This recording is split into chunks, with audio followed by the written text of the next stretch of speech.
여러분 반갑습니다. 오늘 4월 24일 주일 십자가 온라인 교회 모임 제가 기도드리면서 시작합니다. 기도하겠습니다. 하나님 아버지, 사도 바울이 너무나 부럽고 또 한편으로 셈이 납니다. 어떻게 사람이 주님의 십자가를 붙잡고 이렇게까지 철저하게 십자가에 담겨 있는 아버지의 뜻을 헤아려 가며 생활을 할 수 있을까요? 사도 바울이 목숨 바쳐 십자가를 붙잡고 생활하면서 당신의 삶을 통하여 깨달은 바를 우리가 듣습니다. 이제 우리는 사도 바울의 말씀을 듣고 사도 바울처럼 살아야 하는 거꾸로 된 순서를 밟을 수밖에 없습니다.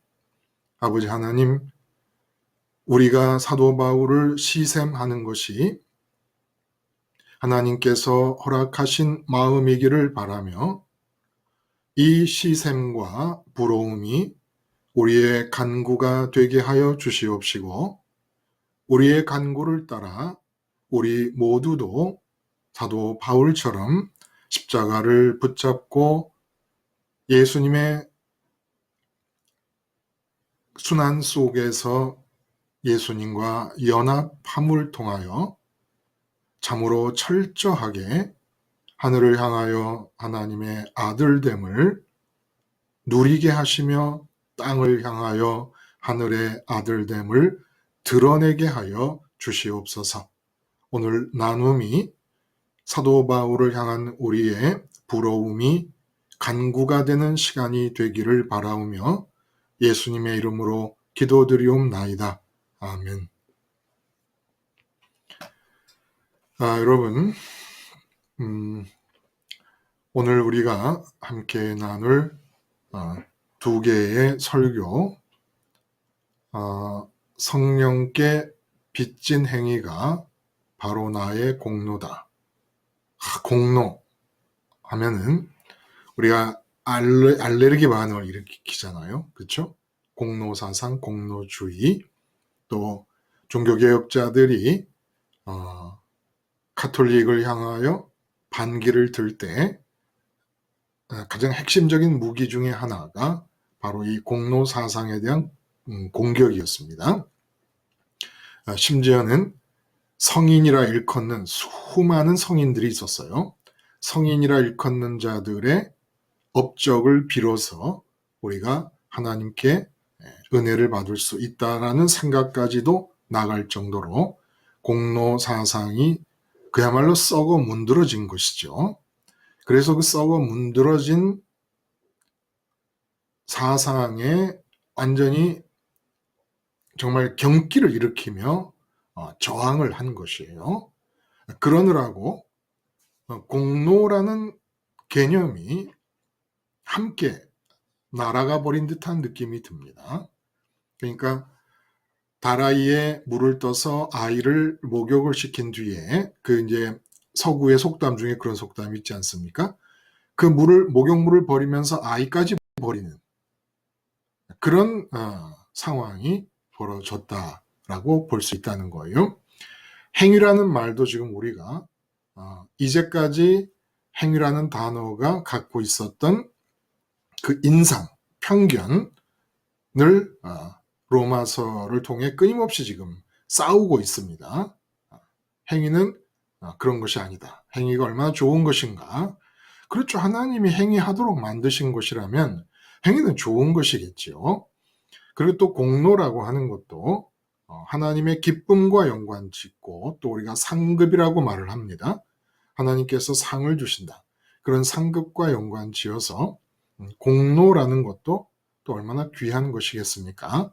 그런데 그 공로가 우리가 공로를 쌓는 것이라면 문제가 됩니다만은 내가 행위를 빚짐으로써 내가 어차피 몸을 움직여 행위할 수밖에 없는데 그 행위를 빚을 지는 거예요.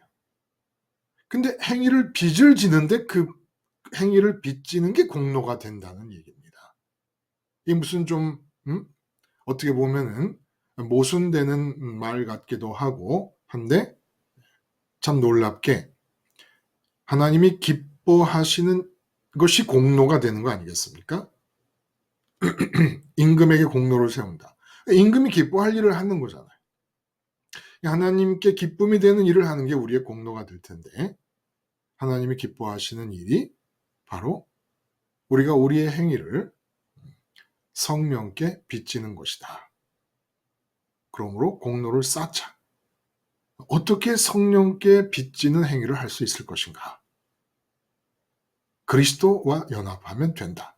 이런 구조로 이야기가 흘러가고 있다는 거예요. 그리고 그 두 번째로는 오늘 아침에 이제 함께 방송을 통해 나눈 말씀입니다만은 피조물에 고대하는 바라는 말이 뜬금없이 튀어나옵니다. 피조물에 고대하는 바.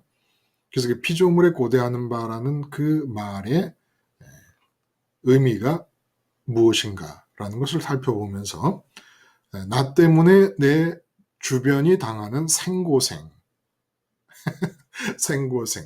나 때문에 피조물 하면은 창조주와 대비시키는 단어예요. 창조주 이외의 모든 건 다 피조물입니다. 그러니까 이 본문을 통해서 많은 학자들은 인간의 죄악된 삶을 통해 죄적인 인간들이 살아가는 이 세상의 삶을 통해서 이 피조의 세계, 특히 자연 같은 것들이 훼손되고 망가뜨려지고 그리고 억압당하고 착취당한다. 이런 식으로 해석을 해서 이 피조의 세계가 심지어는 어떤 분은 종말론 쪽으로까지 끌고 가서 새 하늘과 새 땅이 되는 날이 올 것이다. 이런 식으로 이해를 합니다만은 그렇게 종말론 쪽으로 끌고 가서 어떤 우주적 변혁이 일어날 것을 염두에 두신 말씀이 아니고 하루하루 일상을 살아가는 중에 우리의 일상 속에서 십자가 생활화를 하면서 특별히 행위와 연관돼서 관계되는 내용을 피조물이 기대하는 바라고 말씀하고 계시는 거예요. 그러니까 그걸 우리가 쉽게 하나님 말고는 다 피조물이니까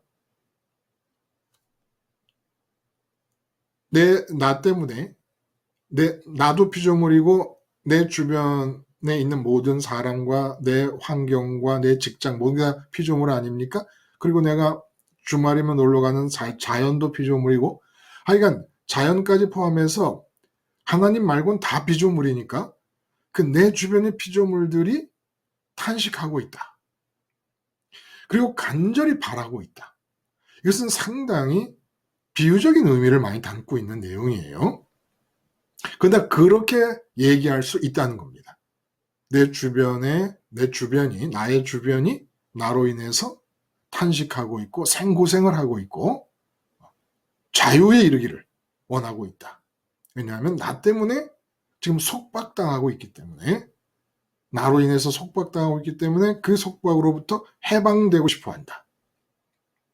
그러니까 내 가족이 나로 인해서 속박된다라는 것을 본문에서 말하는 식으로 피조물의 탄식으로 얘기할 수 있을 만큼 뭘 탄식하고 있고 원망하고 있지 않다고 하더라도 이 상황에다 맞아 들어가는 것은 내가 제대로 되면 그들에게 그들도 모를 정도로 큰 혜택이 돌아간다. 이렇게 이해를 하면 되겠습니다. 근데 내가 제대로 못 되고 있기 때문에 그들은 모르고 있지만 하나님을 모르면 모르는 거지요. 응? 근데 그들도 모르는 불이익이 지금 끼쳐지고 있는 상태다. 이렇게 단어를 바꿔서 이해를 할 수도 있겠습니다. 자, 성령께 빚진 행위가 바로 나의 공로다. 공로라는 말이 참 예민한 단어인데 한번 이렇게 과감하게 써봤습니다. 왜냐하면 하나님을 기쁘시게 하는 것이 우리의 공로라면 공로가 있어야 되지 않겠는가. 하나님을 기쁘시게 하는 일이 한 번도 없어. 그냥 믿음으로 구원 얻는다라는 얘기만 듣고, 근데 하나님이 뭘 기뻐하시는가? 하나님이 행위를 기뻐하신다는 거예요. 행위를 기뻐하셔요. 하나님이 행위를 기뻐하시니까 우리가 앞에서 본 거, 육신의 생각은 하나님과 원수가 되나니 이렇게 해서 갖고 앞에 7절부터 나오는데, 육신에 있는 자들은 하나님의 기쁨을 기쁘시게 할 수 없다. 근데 육신에 있는 자의 행위를 지금 얘기하고 있단 말이에요. 그러니까 행위로 하나님을 기쁘게 해드리는 겁니다. 근데 그게 공로가 되는데 빚지는 행위다. 빚지는 행위다. 자, 여러분들,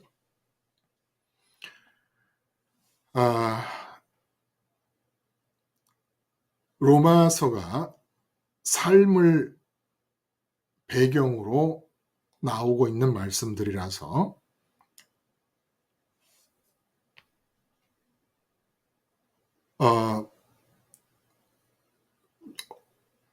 어느 분이 손을 들고 주석 기능이 꺼져 있다는데, 주석 기능이 뭐지요? 전 모르겠는데, 주석 기능이라는 게 뭔지. 그 삶을 배경으로 하고 있는 것이라서 사도 바울이 로마서에서 말씀하시는 바들이 우리 삶 속에서 일어나야 되는 거죠. 일어나야 됩니다.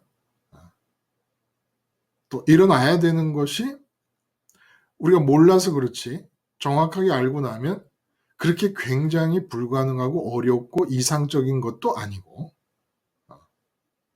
자, 그러면 혹시 이 두 편의 말씀을 듣는 중에 여러분들 마음에 와 닿는 부분이 있었을까요? 그럼 얘기를 들어볼까요? 오늘은 이렇게 늘. 네, 목사님 안녕하세요. 예. 장기용이 감사합니다. 말씀하세요. 예. 네네. 저는 금요일 날 성령께 행위를 빚지는 것이 나의 공로다라는 예. 말씀과 또 오늘 나 때문에 내 주변이 당하는 생고생이라는 그 말씀을 들으면서 예.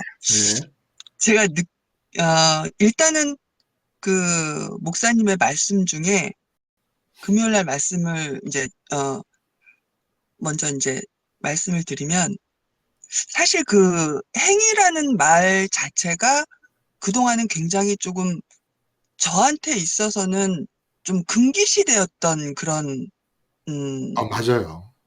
예, 말이었거든요. 근데 그렇죠? 예.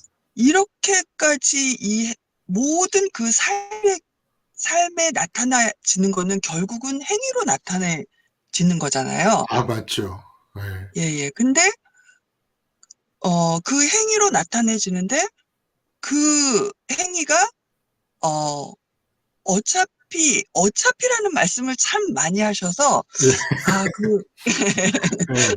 많이 했어요. 어차피, 네네, 어차피라는 말씀을 많이 하시면서, 빚진 자라는, 어차피 우리는 예. 빚을 지면서 살게 돼 있는데, 그 빚을, 죄의 빚을 지면서 살 것인지, 금요일 말씀처럼 성령께 행위를 빚지면서 살 것인지, 예.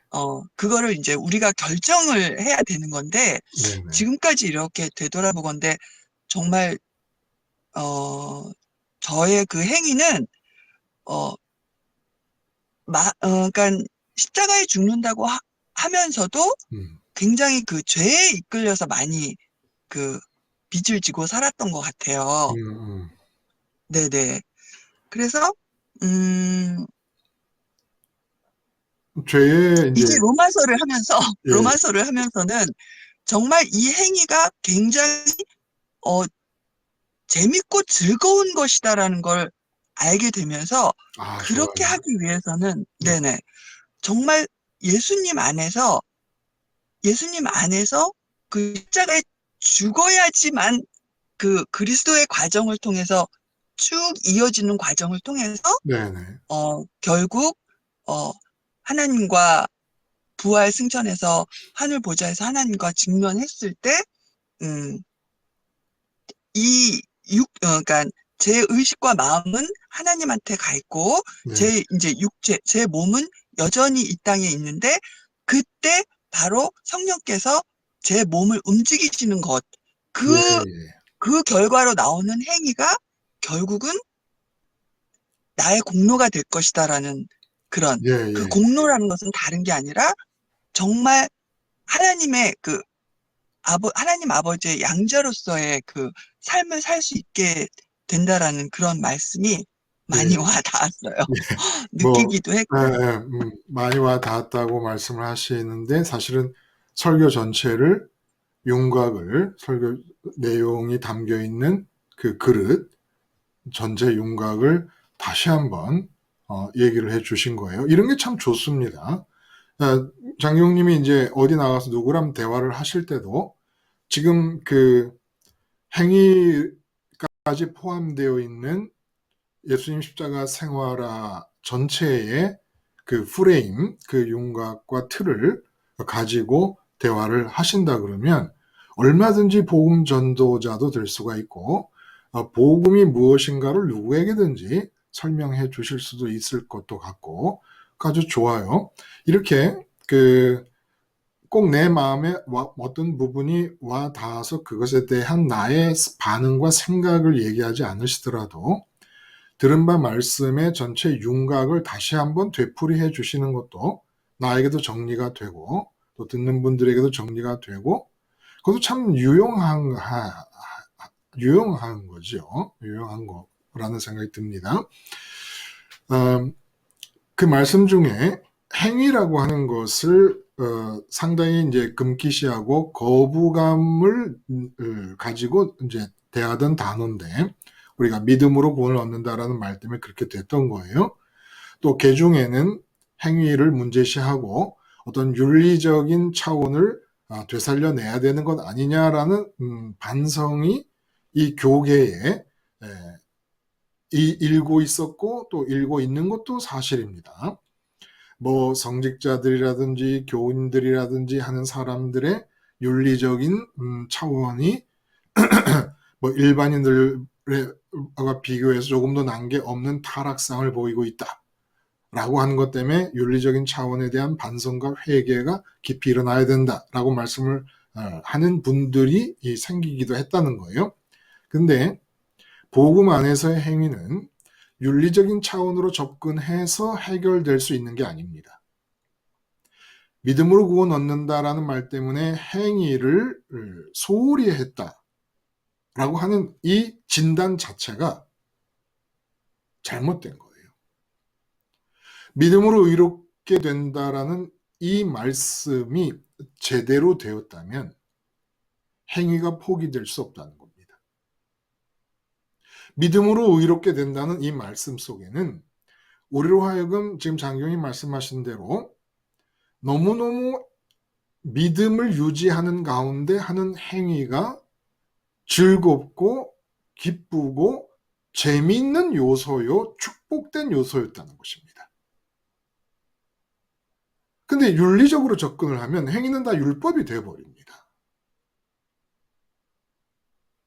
근데 복음 안에서의 행위, 믿음 안에서의 행위는 축복이요, 은혜요, 그리고 심지어는 그것이 우리의 공로까지도 된다는 거예요. 빚지는 행위인데, 행위는 빚지는 것인데 공로까지 된다는 겁니다. 그러니까 행위 부분을 금기시한다는 것은 행위라는 은혜의 측면을 포기한다는 것이고 그 은혜의 측면을 금기시하고 거부감을 느끼면서 이제까지 우리가 대했다는 거예요. 은혜인데 놀라운 은혜인데 그러므로 로마서를 통해서 믿음으로 의롭게 된다라는 그 취지를 깨달을 뿐만 아니라 그 취지 속에 행위에 관하여 올바른 행위, 축복된 행위, 은혜로서의 행위, 공로로서의 행위가 어떻게 묘사되고 있는가를 우리가 바로 깨달아서 로마서가 끝난 다음에는 온전히 행위가 활활 타오르고 활성화될 수 있도록 회복을 해야 된다는 겁니다. 여기서 가장 중요한 것은 행위가 참 누구에게도 들어보지 못한 얘기인 거예요. 이 행위에 관한 로마서가 우리에게 가르쳐주는 말씀은 뭡니까? 우리 인간이 우리의 몸을 움직여 행위하는 게 아니라는 사실. 어차피라는 말을 많이 썼다고 말씀하셨어요. 맞아요. 어차피 삶은 행위로 채워질 수밖에 없어요. 인간이 산다는 것은 목숨이 붙어있는 한 살아야 되잖아요. 산다는 것은 행위로 삶을 나갈 수밖에 없어요. 먹는 것도 행위고, 자는 것도 행위고, 직장에서 일하는 것도 행위고, 버스 타고 가고, 지하철 타고 가고, 결혼하고, 장가 가고, 아이 낳고, 기르고, 모든 게 다 행위잖아요. 근데 이 행위 부분을 복음으로 쳐다보고, 복음으로 끌어안고, 복음으로 소화시킬 수 없는 행위. 완전히 포기해버린 거예요. 삶을 포기해버린 겁니다. 삶을. 결과적으로 그렇게 됐잖아요. 예배당 안에서 믿음을 얘기하고 구원을 확답받고 난 구원 받았어. 그러고 나서 사는 것은 믿음과 관계없는 삶을 살았단 말이에요. 근데 이 로마서가 말씀해 주신 행위에 있어서 가장 핵심되는 부분은 내 몸이 움직여서 행위가 일어나는데도 불구하고 행위는 빚지는 것이다 라는 겁니다. 행위는 내가 하는 것이 아니다. 여기 빚진 자라는 말을 우리가 이해를 잘해야 돼요. 빚진 자 하니까 이전에 빚을 졌는데 아직 못 갚은 상태로 있는 거. 이렇게 이해를 하는 거예요. 근데 헬라어 자체가 그냥 채무자라는 뜻인데 그 뒤에 계속 이어나오는 육신을 따르는 행위에 대한 얘기가 나오는 것을 함께 묶어서 바로 이해를 하려면 우리는 채무자다라는 뜻이에요. 헬라어 원어를 그대로 말씀을 이제 드리자면 오페이레타이오페이레테스라는 것이 이제 채무자라는 뜻인데 오페이레타이는 복수를 말합니다. 그래서 아델포이 오페이레타이 에스멘 하는 것은 우리가 형제들아 우리가 빚지는 자다라는 겁니다. 그러니까 빚지는 일이 계속 된다는 거예요. 옛날 10년 전에 진 빚을 아직 못 갚았다는 얘기가 아니고 그렇게 이해를 하니까 우리가 구원받았는데 구원받은 거 빚진 거다. 아니 구원이 빚이면 어떡해요? 이 세상 삶을 지금 얘기하는 겁니다. 이 세상 삶에서 우리가 계속 육신을 따라 행동을 하든지 영을 따라 행동을 하게 될 것인데 그 행동을 한다는 것이 빚을 지는 것이다. 참 이거는 공자도 얘기 안 하고 석가도 얘기 안 하고 아무도 얘기 안 한 거예요. 석가조차도 도노점수 급격하게 깨닫고 그리고 천천히 수련을 통하여 내 것으로 만들어 간다. 내가 수련을 하는 겁니다. 그리고 뭐 공자는 도에 맞추어진 행동을 하는 거 70살에 이르러서 무엇을 해도 도에 맞게 되는 그런 경지에 이르는 게 군자 아닙니까? 그런데 성경 지금 이 사도 바울이 로마서를 통해 말씀해주고 계시는 것은 행위는 빚지는 것이다. 내가 하는 게 아니라 어차피 행위는 필요한데 빚지는 것이다. 그래갖고 제가 생계형 가계부채라는 비유를 들었어요. 생계형 가계부채. 생계형 가계부채가 뭡니까? 지금 있는 국산차를 버리고 외제차를 사기 위해서 은행에 대출 받는다는 뜻이 아니잖아요. 기본적으로 먹고 사는 일을 위하여 은행에 대출을 받아서 빚을 진다는 겁니다. 근데 행위라는 거는 이렇게 행위를 하면서 살 수밖에 없기 때문에 생계형 부채처럼 가계부채처럼 할 수밖에 없는 건데 내가 하는 게 아니라 빚을 진다는 겁니다. 근데 속아가지고 전부 사람들은 죄의 정죄가 가능한 죄의 상태에서는 내 안에 거하는 죄가 내 행위를 주장하고 있고 행위를 하고 있는 건데 자기가 하고 있다고 속고 있고 근데 사도 바울도 그렇게 속았다가 한번 하나님이 주신 율법을 하려고 했다가 하나님이 주신 율법을 못 행하게 됨으로써 하나님과 끊어진 사망의 상태인데 내가 움직이고 있다는 걸 보면서 나는 율법을 행하려고 하는데 이 율법을 행하려는 게 나라는 인격 아니냐. 내 인격의 의지와 내 인격의 시도, 내 인격의 뜻이 지금 선을 행하려 하고 있는데 아니 왜 이렇게 되는 거지? 왜 악을 행하는 것이지? 그래서 하나님의 말씀을 행하려 해본 뒤에 비로소 내가 악을 행하는 것이 하나님이 주신 율법을 못 지키고 악을 행하는 게 내 속에 죄가 거하는구나. 라는 걸 알게 되는 겁니다. 자, 그럼 제가 한 가지 질문을 드려볼게요, 여러분. 여러분이 사람들과 대화를 할 때 내 몸을 움직여서 행위하며 살지만 내 몸을 움직이는 행위 자체는 우리가 하는 게 아니라 빚지는 겁니다. 라는 말을 사람들에게 해야 되는 상황이 됐을 때 여러분들은 어떻게 이 말을 사람들에게 할 것입니까? 어떻게 사람들의 설득을 시킬 거예요? 그러실 수 있겠어요? 인류 어떤 철학자나 어떤 사상가나 어떤 성인도 이렇게 얘기한 사람이 없습니다. 행위는 다 내가 해야 되는 줄 알고 있는 거죠. 근데 이제 사도 바울에게는 행위를 빚진다는 얘기를 한 거예요. 빚이에요, 빚. 내가 하는 게 아니잖아요. 내가 번 돈이 아닌데 갖다 쓰는 게 빚이 아닙니까? 내가 하는 게 아닌데 내 행위로 내 삶을 채우는 거예요. 그게 빚이죠. 이 말을 어떻게 사람들에게 얘기를 하실 수 있겠습니까? 이게 너무나 중요한 거예요, 지금 8장에서. 제일 중요한 것은 사람들에게 말을 할 때 주님의 말씀을 기억하는 겁니다. 나는 아무것도 스스로 못한다. 아버지께서 하는 것을 보고야 나도 그대로 행한다. 근데 아버지가 하는 걸 보고 그대로 예수님이 따라하는 줄 알았더니 나중에 14장, 요한복음 14장에서는 뭐라 그러시냐면 나를 못 믿겠거든 내가 행하는 것을 보고 나를 믿어라. 내가 행하는 것은 내가 행하는 게 아니라 아버지께서 내 안에 계셔서 당신의 일을 행하는 것이다. 까지 얘기를 합니다. 자, 근데 예수님은 하나님의 아들이시면서 동시에 인간이셨습니다.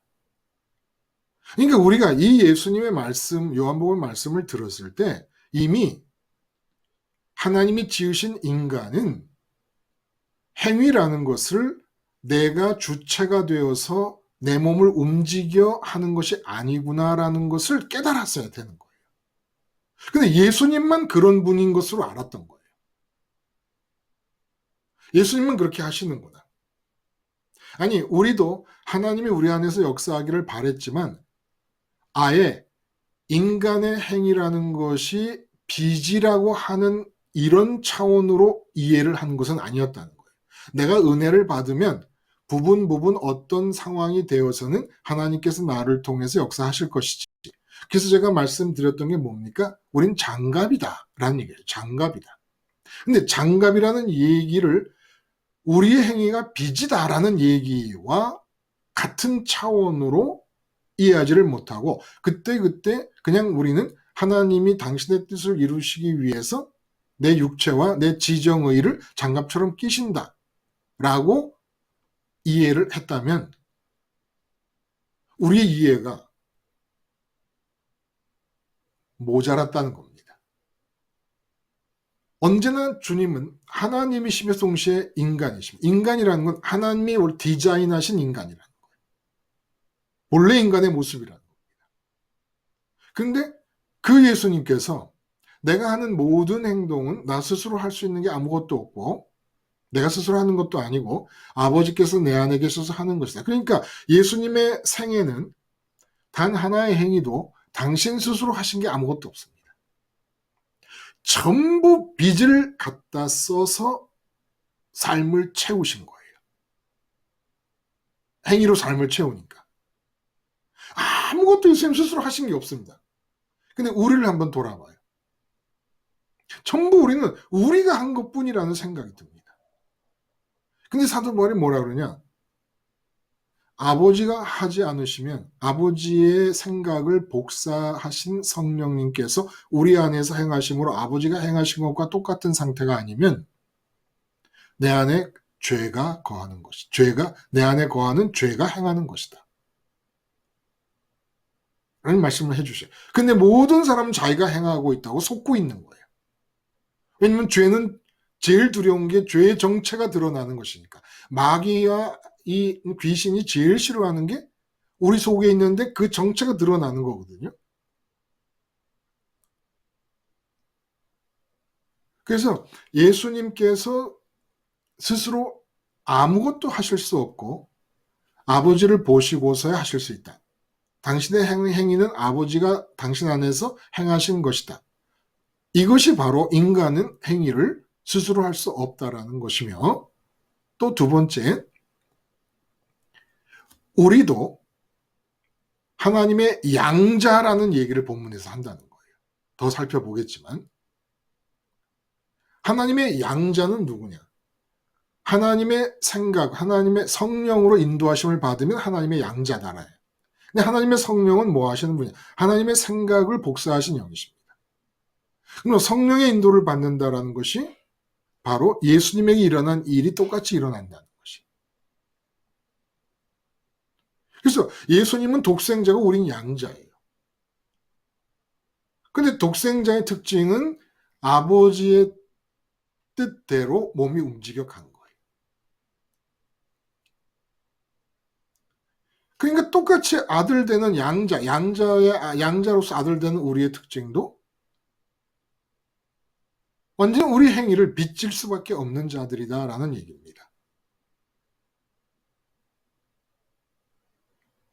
그리고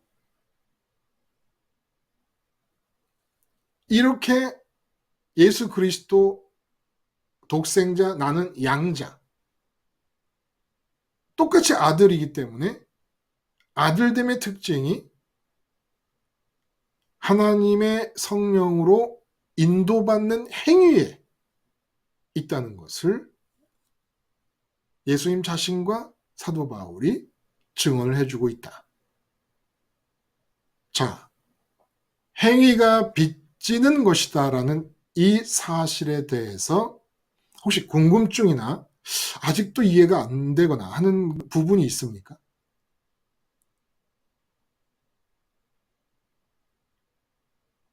왜 제가 이 말씀을 이렇게 다지냐 하면은 이 말씀 자체가 행위를 빚진다라고 하는 말씀 자체가 말씀드린 대로 예수님 자신과 로마서의 사도 바울이 아니면 어디에서도 들을 수가 없는 말이기 때문에 그렇습니다. 성경에서가 아니면 어디에서도 들을 수가 없는 말이기 때문에.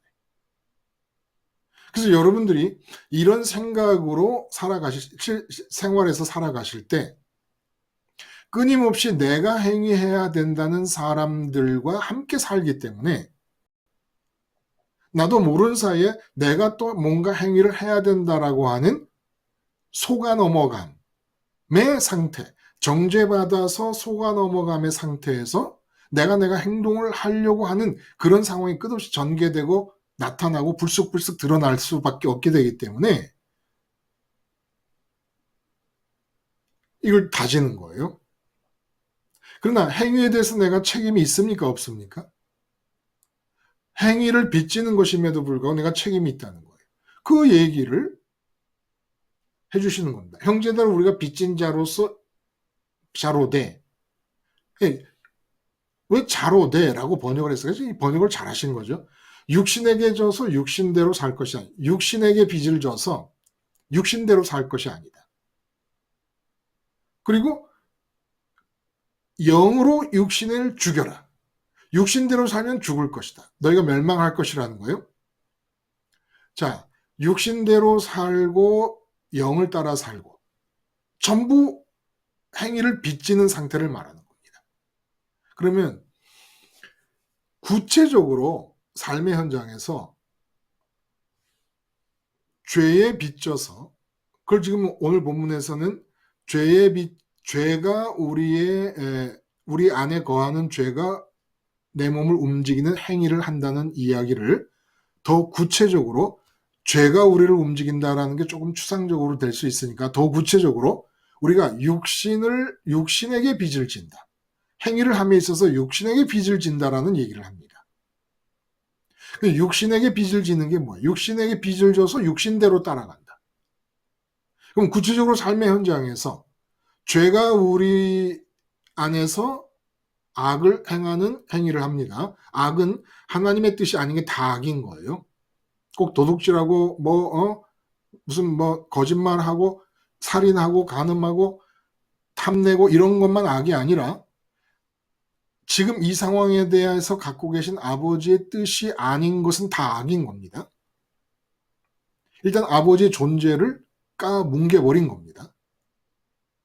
그냥 무시해버린 거예요. 내 삶의 영역에서 아버지를 죽여버린 겁니다. 하나님 아버지를. 그 존재감 자체를 아주 없애버린 거니까 그 존재감이 인정되면 그 다음에 아버지의 뜻이 있는 거예요. 근데 이걸 다 무시해버리는 거니까. 그리고 또 아버지는 어떤 내 삶의 상황과 순간에 대해서도 뜻이 없는 적이 없는 거예요. 근데 그 뜻대로 인도함을 받지 못하고 육신에게 빚을 져서 육신을 따라가, 육신대로 산다는 게 어떻게 구체적으로 된다는 겁니까?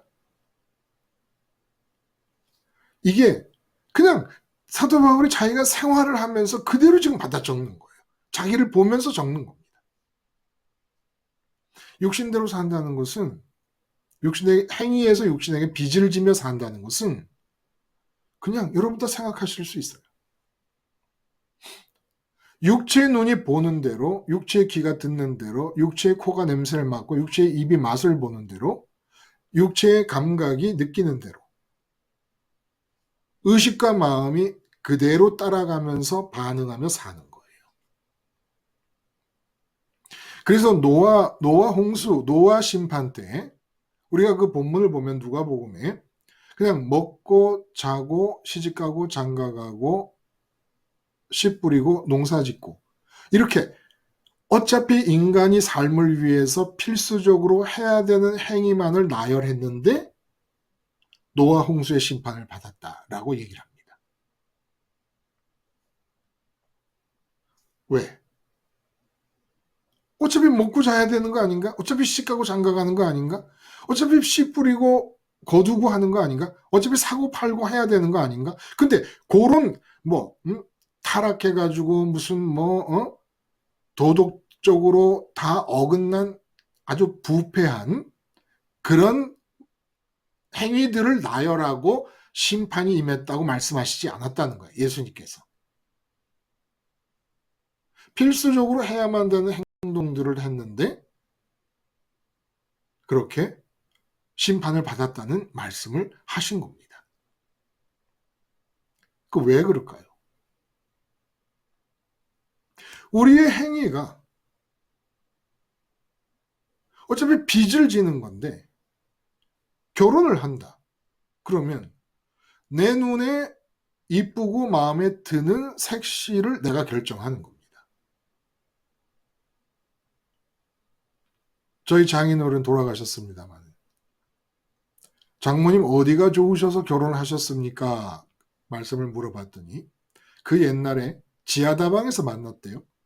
근데 지하다방 그 위쪽으로 길거리 쪽으로 이렇게 창문이 나 있지 않습니까? 창문 쪽으로 햇살이 들어와서 지하다방 쪽으로 쭉 빛이 비치는데 장모님 콧등에 빛이 비치는데 이건 사람이 아니더라. 사람이 아니더라. 그래서 그 순간 콧잔등에 비친 빛이 콧잔등에 비치는 걸 보고 결혼하겠다라고 결심을 했다는 겁니다. 그래서 노아 홍수 때 보면은 사람의 아들들이 인간의 딸들을 보고 자기가 좋을 대로 그들의 아름다움에 반해서 결혼을 했다. 그런데 그게 뭐가 잘못됐어요? 그 사람의 아들, 사람의 딸들을 보고 결혼한 게 뭐가 잘못된 게 없잖아요. 근데 하나님 뭐라면 육신이 되었다 이렇게 얘기를 합니다. 눈을 따라갔다는 거예요. 육체의 눈이 보는 대로 의식과 마음이 같이 따라갔다는 겁니다. 근데 결혼이라는 것이 하늘에서 하나님께서 정해놓으신 계획이 있을 거 아닙니까? 그럼 내 눈에 아무리 이쁜 아가씨가 보이고 멋진 총각이 보이더라도 이 결혼이라는 것에 대해서 이 땅에서 이루어질 결혼하지 말라는 게 아닙니다. 이 땅에서 내가 해야 될 이 결혼이라는 행위에 대해서 아버지께서 갖고 계신 생각이 있을 거 아닙니까? 그러면 그 생각이 복사 되신 성령을 통하여 내게 나타나서 하나님이 정해주신 여자와 남자와 결혼을 해야 되는 거다라는 거예요. 똑같이 결혼을 했어요. 똑같이 밭에 씨를 뿌렸고 똑같이 거두었고 똑같이 먹고 자고 했어요. 근데 전부 먹고 자고 하는 것도 내 입맛에 따라, 내 코에 따라, 내 눈에 따라, 내 귀에 따라 보이고 들리고 냄새나고 맛보고 손으로 만질 수 있는 상태를 따라 육신과 마음, 이 의식과 마음이 따라갑니다. 이게 그냥 먹고 자고 시집가고 장가가고 밭에 씨 뿌리고 거뒀고 팔고 사고 했을 뿐인데 이거 안 하고 살 수가 없어서 그거 했는데 하나님께서 얘네들 다 고깃덩어리 됐다. 사람이 아니다. 라고 하셨다는 거예요. 하나님이 어디서 화를 내시는가를 포착해야 된다는 겁니다. 어느 부분에서 하나님이 화를 내시는가? 사람을 쓸어버릴 정도로 화를 내시는 부분이 어느 부분이냐는 거예요. 꼭 십계명을 어기는 행동을 했기 때문이 아니라는 겁니다. 시집가고 장가가는데 왜 눈으로 보고 귀로 듣고 코로 입으로 감각으로 육체가 느끼는 대로 따라가며 먹고 자고 시집가고 장가가느냐는 거예요. 그럴 바에는 내가 인간을 뭐에 만들었냐는 겁니다. 하늘에서 창조주로서 먹고 자고 시집가고 장가가고 씨 뿌리고 걷고 사고 팔고 하는 모든 행위가 일어나는 순간에 대하여 당신이 쳐다보고 계시면 당신이 뜻을 갖고 있는데 선악과를 따먹지 말라는 것은 그 하나님의 뜻을 지금 받아들여서 행동하라는 거였거든요. 선악과를 따먹고 나서부터 어떤 일이 벌어졌느냐? 육체에 의존해서 육체의 오감으로 포착되는 것에 대해 의식과 마음이 반응을 하는 대로 행동이 나타난 겁니다. 그러니까 내 속에 하나님과 끊어졌잖아요. 빗나갔잖아요. 하나님을. 의식과 마음이 빗나가 버렸잖아요. 육체에 달라붙는 바람에. 하늘로 올라가서 아버지께로 가야 될 의식과 마음이 빗나가서 하나님께 끊어진 상태가 죄인데 그 죄가 사람을 움직일 때 쓰는 방식이 뭐냐 하면 너 눈으로 보는데 저봐. 외제차가 정말 기똥차지 않냐? 응? 저쯤은 타고 다녀야 되지 않니? 이 죄가 육체를 따라가도록 우리의 의식과 마음을 몰아간다는 겁니다. 그래서 행동하도록 하는 거예요. 하나님은 내가 자동차 타는 일에 대해서 이렇게 계획을 하고 계시는데 그 계획 아무 상관없이 그냥 눈으로 보는 대로 눈에 보이는 게 좋단 말이에요. 그러니까 그 눈에 보이는 대로 그냥 그것을 하도록 만들어 버립니다. 근데 내가 하는 게 아니에요. 나의 잘못이 있다면 의식과 마음이 육체에 달라붙은 것뿐이에요. 근데 내가 하는 거라고 속이면서 죄가 행동을 하게 한다는 겁니다. 이게 육신에게 빚져서 육신을 따라 행위를 하는 상태를 말합니다. 그리고 특별히 세상에서 볼 때, 십계명의 관점에서 볼 때 특별히 나쁜 악한 행동 많이 안 했는데 그냥 지옥으로 가는 겁니다.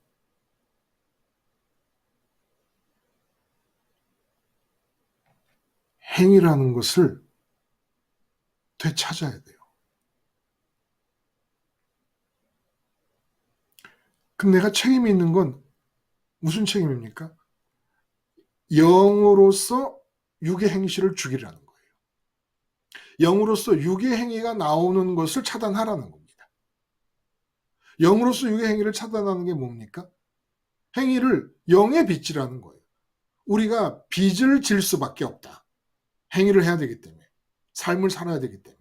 근데 이왕 빚을 질 거면 똑같이 빚을 지는데 왜 국민은행에서 빚을 지냐? 국민은행 말고 은행이 뭐가 있죠? 제가 은행을 다녀보질 않으니까 하나은행 있다. 하나은행. 응? 왜 국민은행에서 빚을 지냐? 하나은행에서 빚을 지지? 그러는 것처럼 아니 왜 죄에게 빚을 지고 육신에게 빚을 지냐? 의의 빚을 지고 의의 무기라 그랬잖아요. 그러니까 의의 빚을 지고 영에게 빚을 지지. 뭐 때문에?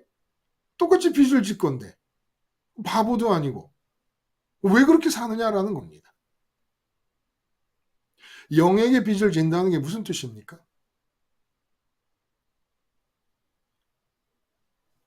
눈으로 보이고 귀로 들리는 육체에 의존되지 않는 거예요. 그러니까 내가 행동을 해야 되는데 그전에는 눈으로 보고 귀로 듣고 이 육체의 오감으로 포착되는 것을 받아들여서 내가 의식으로 더 큰 존재감, 작은 존재감을 구분하고 좋다, 나쁘다를 마음으로 구분해서 좋은 것, 나쁜 것 이런 것을 열망하고 구하고 하면서 행동이 나타났습니다. 근데 이게 다 죄가 속이는 것, 죄가 하는 행위라는 거예요. 내가 하는 줄 알지만. 그러면 영으로는 뭐예요? 영. 눈으로 뭘 봐도 그 본대로 의식과 마음이 반응하지 않는 거예요. 내가 눈으로 보고 있으면 선악과를 안 따먹은 상태나 예수님 안에 그리스도 안에 들어가 있으면 내 의식과 마음이 죽은 겁니다. 반응하지 않아요. 반응하지 않으니까 앞에서 뭐라고 말씀하십니까? 육체가 죽은 거예요. 반응하지 않게 됐어요. 근데 예수님을 부활시키신 그 하나님께서 우리에게 성령을 통하여 육체를 부활시킨다는 거예요. 육체를 움직이게 하신다는 겁니다. 근데 성령님은 내 눈으로 뭘 보고 있고 내 귀로 어떤 상황을 듣고 있든지 간에 하나님 아버지가 갖고 계신 생각을 복사하신 분이시기 때문에 성령님이 내 몸을 부활시키실 때는 십자가에서 죽어서 육체가 분리되는 바람에 육체를 움직일 수 있는 주체가 없어졌단 말이에요. 그러니까 죽은 거죠. 꺼르륵 하고 죽었단 말이에요. 장갑을 벗어놓으면 그냥 장갑이 쭉 찌그러져 가지고 죽은 것처럼 장갑을 누군가 끼워야 장갑이 움직일 거 아닙니까? 그런 것처럼 우리의 몸과 생각과 감정과 의지가 죽어버렸는데 성령님께서 오셔서 다시 살려서 하실 때는 우리 육체의 눈으로 보고 듣고 하는 거 상관없다는 겁니다. 하나님이 보고 계시고 하나님이 듣고 계시고 하나님이 만지고 계시는 상황에 대해 하나님이 갖고 계신 생각을 성령에 받으니까 성령이 우리를 움직이셔서 행동이 나타납니다. 그러니까 성령에 빚지는 자가 되는 거예요. 그러니까 성령의 행동을 통하여 자꾸 육체에 의존되어 나타나는 죄의 행동들을 죽이라는 겁니다. 아니 영에 빚질 거면 의에 빚지지 왜 죄에 빚지고 영에 빚지지 왜 육신에 빚지다는 거예요. 영에 빚지면 육신에 빚지면 육체의 오감이 보고 듣고 느끼는 대로 의식과 마음이 따라가지만 영에 빚지면 하나님이 보고 계시는 것을 영은 다 알고 계시니까 하나님이 보고 계시면서 갖고 계신 생각을 영은 다 아니니까 그 영이 시키는 대로 하라는 거예요. 내가 본 대로 행동하지 말라는 겁니다. 자식을 봤어요. 예를 들어 자식이 가출을 했다. 내가 보니까 자식을 가출을 하네. 가출한 자식은 이건 진짜 뭐 다 된 자식이다 라고 생각을 했네. 근데 가출한 걸 하나님도 봤어요. 하나님도 보시면서 가출한 거를 내 육체의 눈으로 보면서 세상에서 배운 가치관으로 내 의식과 마음이 판단하고 있을 동안에 내 자식이 가출한 것을 하나님도 보고 계시면서 하나님도 생각하고 계셨단 말이에요. 그럼 자식이 가출한 거를 나도 봤고 하나님도 봤어요. 하나님이 보면서 생각하시는 것은 성령 안에 복사되어 있어요. 내가 보면서 생각하는 것은 세상이 배운 가치관대로 내가 판단하고 의식과 마음이 붙어서 생각을 해요. 그래서 행동이 나타났어요. 이게 바로 육체를 따라 하는 행동, 성령을 따라 하는 행동. 육체에 비친 행동, 성령에 비친 행동. 의가 하는 행동, 불의가 하는 행동. 나눠진다는 겁니다. 그러므로 이제 우리 이런 어떤 약속을 하자고요. 행동을 해야 되잖아요. 행동 안 해도 될 사람? 행동은 다 하셔야 되잖아요. 근데 행동을 하는데 눈으로 보고 귀로 듣고 이 오감이 느끼는 대로 반응하며 행동하면 죄에 비치는 거예요. 육체에 비치는 거고. 근데 지금 내가 보고 있는 것에 대해서 하나님이 보고 계시니까 하나님이 보시면서 어떤 생각을 하고 계실까? 그 생각은 성령님이 아시니까 성령님에 의해서 행동하도록 하는 겁니다. 그럼 어떻게 하면 성령님께서 행동하시도록 할 수 있습니까? 내가 행동하는 게 어차피 아니잖아요. 빚지는 주제에 그 빚의 내용 자체를 내가 결정할 수 없잖아요. 어떻게 해야 성령께서 움직이십니까? 그리스도 예수 안에 있으라는 거예요. 그리스도 예수 안에. 그리스도 예수 안에 있으면 속임수가 없습니다. 죄의 정죄함 속에 있으면 죄가 속여요. 네가 행동하는 거야. 근데 그리스도 안에 있으면 속임수가 없기 때문에 너는 죽은 거야. 너는 어차피 행동 못해. 죽었으니까. 근데 무릅쓰고 뛰쳐나가가지고 내가 행동을 해왔잖아요. 십자가의 생활을 한다고 하면서도. 그리스도 예수님 안에 있으면 너는 죽었다며. 죽은 자가 어떻게 행동을 해? 그러니까 네 몸이 죽었다고 말씀하신 거예요. 사도 바울이. 죄로 인해서 몸이 죽었다. 죄로 인해서 십자가를 붙잡았어요. 그러니까 내 몸이 죽었어요. 몸을 움직일 주체가 없으니까. 그럼 나는 뭐 해요 이제? 내 의식과 마음은 예수님 따라서 아버지 하나님만 있다고 느끼고 좋다고 열방합니다. 요게 원활하게 되면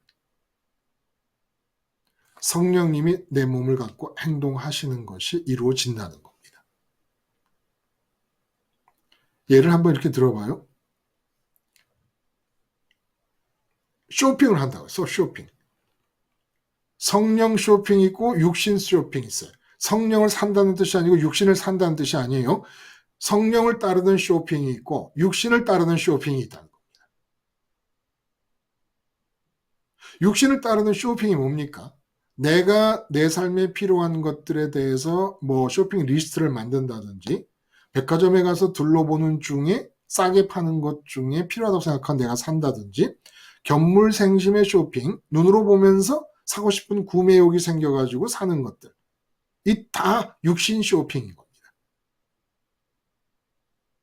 성령 쇼핑이 뭐예요? 성령 쇼핑은 그야말로 하나님께서 뭐라 그럽니까? 천부께서, 하늘에 계신 아버지께서 너희에게 필요한 것을 다 아시느니라. 너희가 구하기 전에 너희에게 필요한 것이 무엇인지 다 아시느니라. 무엇을 먹을까, 무엇을 마실까 걱정하지 말라. 그러나 무엇을 먹을까, 무엇을 마실까 걱정하지 않아도 아니 쌀은 사야 되고 반찬은 사야 먹을 수 있는 거 아닙니까? 그러면 성령 쇼핑이라는 게 도대체 뭘까? 그리고 또 내가 여행을 가야 된다. 그러면 이 여행이 성령에 의해 인도함을 받는 여행인지 아니면 육신을 따라서 내 눈으로 내 귀로 보기 좋고 듣기 좋은 곳을 따라가고 싶어서 하는 여행인지를 어떻게 알 겁니까? 분명히 기억합시다. 먹고 자고 시집가고 장가가고 씨 뿌리고 거두고 사고 팔고 하다가 하나님이 역겨워하셔서 쓸어버리셨습니다. 그러므로 여행 가도 마찬가지고 살림을 살아도 마찬가지고 쇼핑을 해도 마찬가지인 거예요. 쇼핑하기 무슨 죄냐 그러지만 먹고 자고 먹고 마시고 시집가고 장가가는데 하나님이 역겨워하시는 겁니다. 쇼핑하는데 하나님이 역겨워하시는 쇼핑이 있고 하나님 기뻐하시는 쇼핑이 있다는 거예요. 여행을 가는데 하나님이 역겨워하시는 여행이 있고 하나님이 기뻐하시는 여행이 있다는 겁니다. 자, 그러면 어떻게 알 겁니까?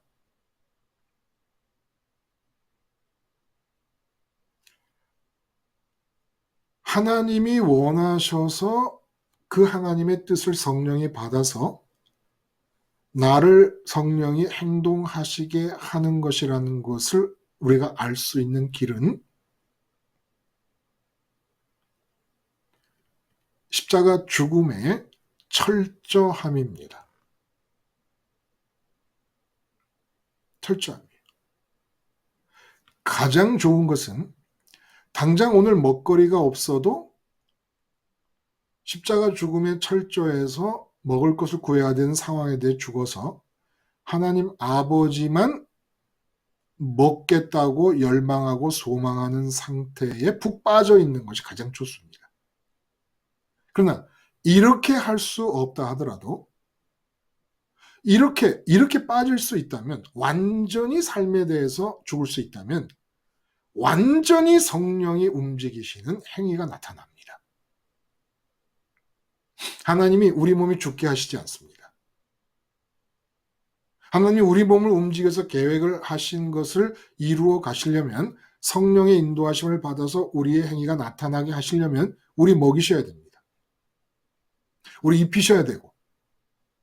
그런데 이렇게 먹이시고 입히시는 것이 성령에 의해서 이루어지는 것인 것을 확신할 수 있기 위해서는 정말 십자가에서 육체로 만나는 세상에 대해 완전히 죽고 내 속사람에게서는 그냥 열띤 활성화되어서 정말 막 불이 붙듯이 일어나야 되는 일은 하늘에 계신 하나님을 열망하는 것입니다. 마음과 뜻과 힘을 다해 하나님을 사랑하는 거예요. 누웠을 때나 앉았을 때나 집에 있을 때나 길을 갈 때나 들어갈 때나 나올 때나 손목에 기업을 삼고 이마에 표를 삼아서 하나님 아버지만을 좋아하고 하나님 아버지만을 열망하고 소망하는 일에 매진하는 겁니다. 완전히 정말 세상에서 죽은 것처럼. 그러나 이렇게 한다는 것은 쉬운 일이 아니지 않습니까? 그러므로 성령의 인도를 받을 수 있는 길은, 가령 여행을 간다, 쇼핑을 한다 이럴 때, 옷을 산다 이럴 때 이렇게 물어보는 거예요. 내가 지금 이 옷을 사지 않아도 하나님 한 분으로 완전히 만족할 수 있는가? 지금 옷을 사고 싶은 마음이 생겼어요. 옷이 눈에 띄었어요. 그럼 자, 옷이 눈에 띈 것까지는 좋아요. 그러면 자, 이제 성령 쇼핑이냐 육신 쇼핑이냐를 물어볼 때, 확인을 할 때 이 길을 따라가야 되잖아. 어차피 빚지는 겁니다. 여러분이 눈에 보기 좋아서 그 옷을 사도 행위를 빚지는 거예요. 다만 육신에게 빚지는 것이고, 성령을 따라 행하면 성령에 빚지는 것인데 어떻게 하느냐? 하나님, 옷이 눈에 들어오는데 십자가에서 죽어서 제 마음의 기쁨을 위해서는 이 옷이 하나도 필요가 없습니다. 라는 상태를 점검하라는 거예요. 여행을 가야 된다.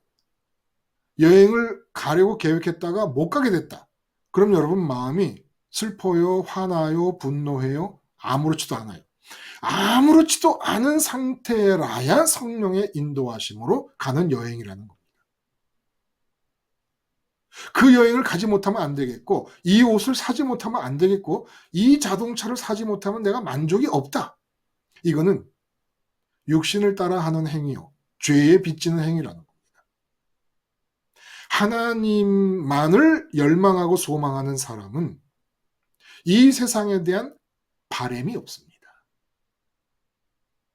그러니까 쉽게 구분할 수 있는 것은, 세상에 쇼핑을 하러 나갔을 때 여러분이 얼마나 마음으로 그것들을 바라고 있느냐라는 걸 보라는 거예요. 하나님에 대한 소망으로 가득 차서 세상에 대한 바람이 죽으면 죽을수록 이 세상 속에서 내 행위는 성령에 이끌리는 행위가 됩니다. 그렇다고 금욕주의를 말하는 게 아니에요. 응? 육체를 따라가지 않는다고 해서 먹는 행위, 마시는 행위, 시집가고 장가가는 행위, 사고 팔고 하는 행위를 하지 않는다는 뜻이 아닙니다. 장사를 해도 이 장사를 통해 내가 얻으려는 게 있고 장사를 통해 만족을 하려 한다 그러면 육신을 따르는 행위가 됩니다. 근데 십자가 안에서 내 기쁨, 내 만족은 장사와 상관없고 하나님 아버지 앞에서만 결정되는 거다라는 생각이 확고하면 확고할수록 장사를 할 때 모든 행동은 성령이 이끄시는 행동이 된다는 거예요. 내가 삶을 가사 일을 하는데 내 가정의 일이 어떻게 전개되고 발전되는지 상관없이 내 기쁨과 만족은 하나님 아버지 하늘에 계신 그분에게서만 결정되는 걸 알고 하나님 아버지만 소망하는 것에 나를 가둬둬 버리면, 의식과 마음을 가둬둬 버리면 내가 가사 일을 하면서 하는 모든 행동들은 성령의 이끌림을 받는 행동들이 된다는 겁니다. 근데 가사 일을 하면서 이래 됐으면 좋겠고 저래 됐으면 좋겠고 바라는 게 많아요. 그러면 육신을 따라 하는 행위고 육신에 빚지는 행위고 불의의 무기가 되는 것입니다. 먹고 마시고 시집가고 장가가고 사고 팔고 씨 뿌리고 걷었을 뿐인데, 이 세상에서 내가 바라면서 먹었고 바라면서 마셨고 바라면서 시집가고 바라면서 장가갔고 바라면서 사고 팔았습니다. 그러면 그것 때문에 이제 행위에 빚을 졌잖아요. 빚을 졌으니까 갚아야 되지 않습니까? 그 갚으려면 영원한 사망으로 갚아야 된다는 겁니다. 그리고 먹고 마실 때 하나님의 생각을 무시하고 먹고 마셨습니다. 하나님이 내가 먹고 마시는 것을 역겨워하신다. 제가 그 드라마 작가 중에 유독 그 한 분, 좀 염두에 두고 보는 분이 있습니다. 박혜영 작가예요. 근데 요즘도 박혜영 작가가 새로 드라마를 하나 했어요. 나의 해방일지라는. 그분은 고정되어 있습니다. 성공이나 출세나 세상에서 소위 잘 나가는 쪽으로 방향을 틀어 드라마를 쓰는 게 아니라 못 나가는 사람들이 어떻게 행복을 찾을 수 있을 것인가에 초점을 맞춥니다. 그러는 중에 그 어떤 드라마에서 별 볼 일 없는 아가씨가 퇴짜 받는, 남자친구에게 결혼을 약속해 놓고 한 달 전에 퇴짜를 받는데 그 남자가 뭐라고 얘기를 하냐면 네가 먹는 것도 꼴보기 싫다. 네가 먹는 게 꼴보기 싫다. 이렇게 얘기를 해요. 그래서 결별을 합니다. 먹는 게 꼴보기 싫다 그러니까 여자도 어떻게 해볼 수가 없는 거죠. 여러분 먹는 게, 여러분 마시는 게 하나님께 꼴보기 싫을 수가 있다는 겁니다. 어차피 해야 되는 거잖아요. 여러분의 직장 생활, 시집가고 장가가는 게 하나님이 꼴보기 싫을 수가 있다는 겁니다. 왜? 어떻게 하면? 육체를 통해 먹고 마시고 시집가고 장가가면서 육체를 통해 하는 그 행위들에서 의식과 마음의 채움을 바라는 거예요.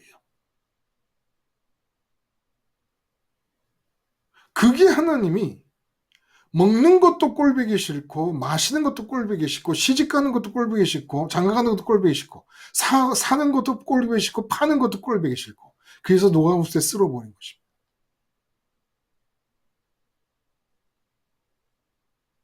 육체를 통하여 만나는 것들에 대해서 만족하기 위해 행위하는, 이것이 육체를 따라 사는 것이 육체에 빚지는 것인데, 이것을 하나님은 제일 못 견뎌 하십니다.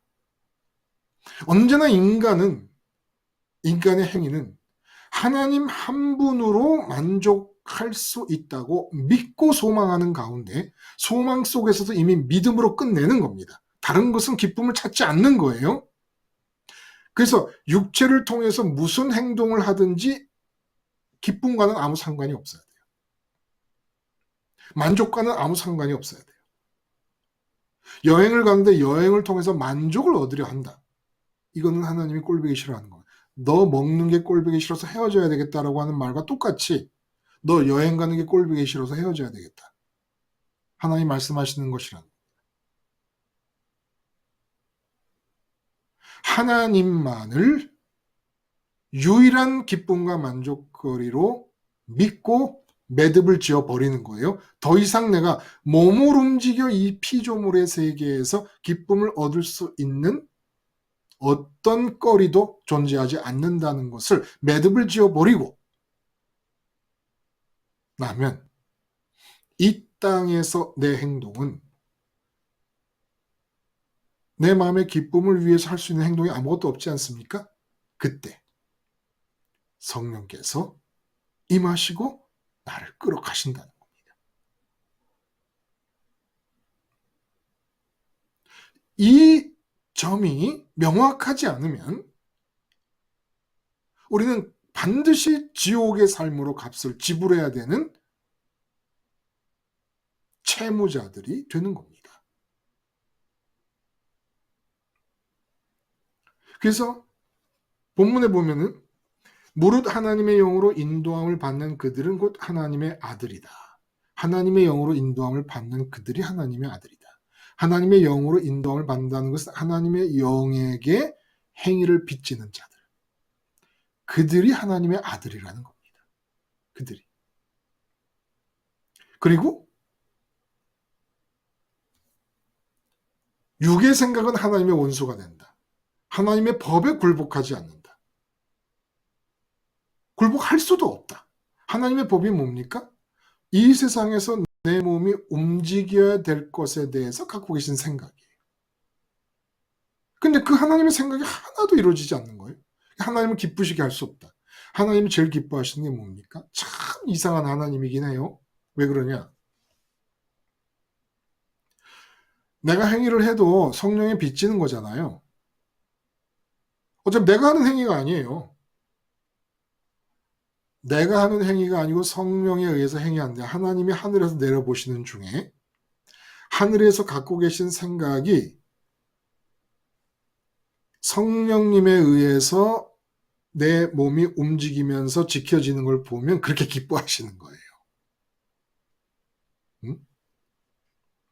역겨워하심의 반대가 되는 겁니다.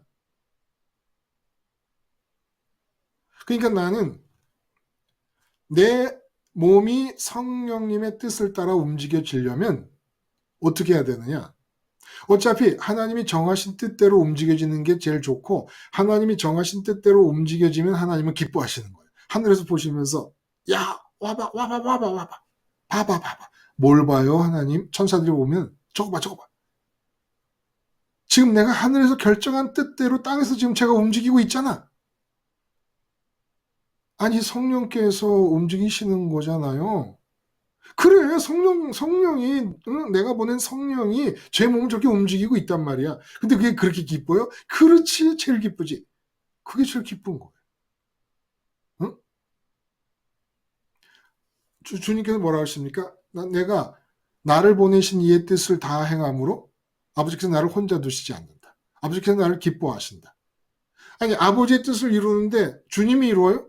성령이 이루시는 성령 충만하게 성령을 받으시고 성령이 안에서 움직이시는 건데 스스로 하시는 게 아닌데 근데 아버지가 기뻐하신다는 거예요.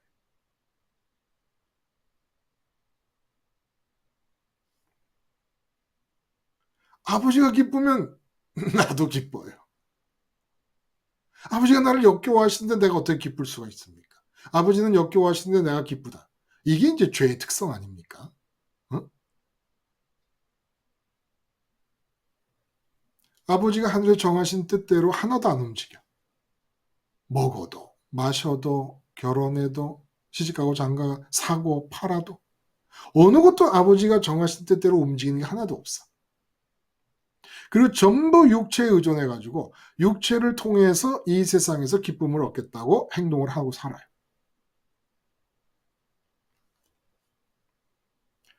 주님의 십자가 사건 덕분에 하나님이 인내하고 계시는 것입니다. 노아 홍수 때처럼 쓸어버려야 될 것을.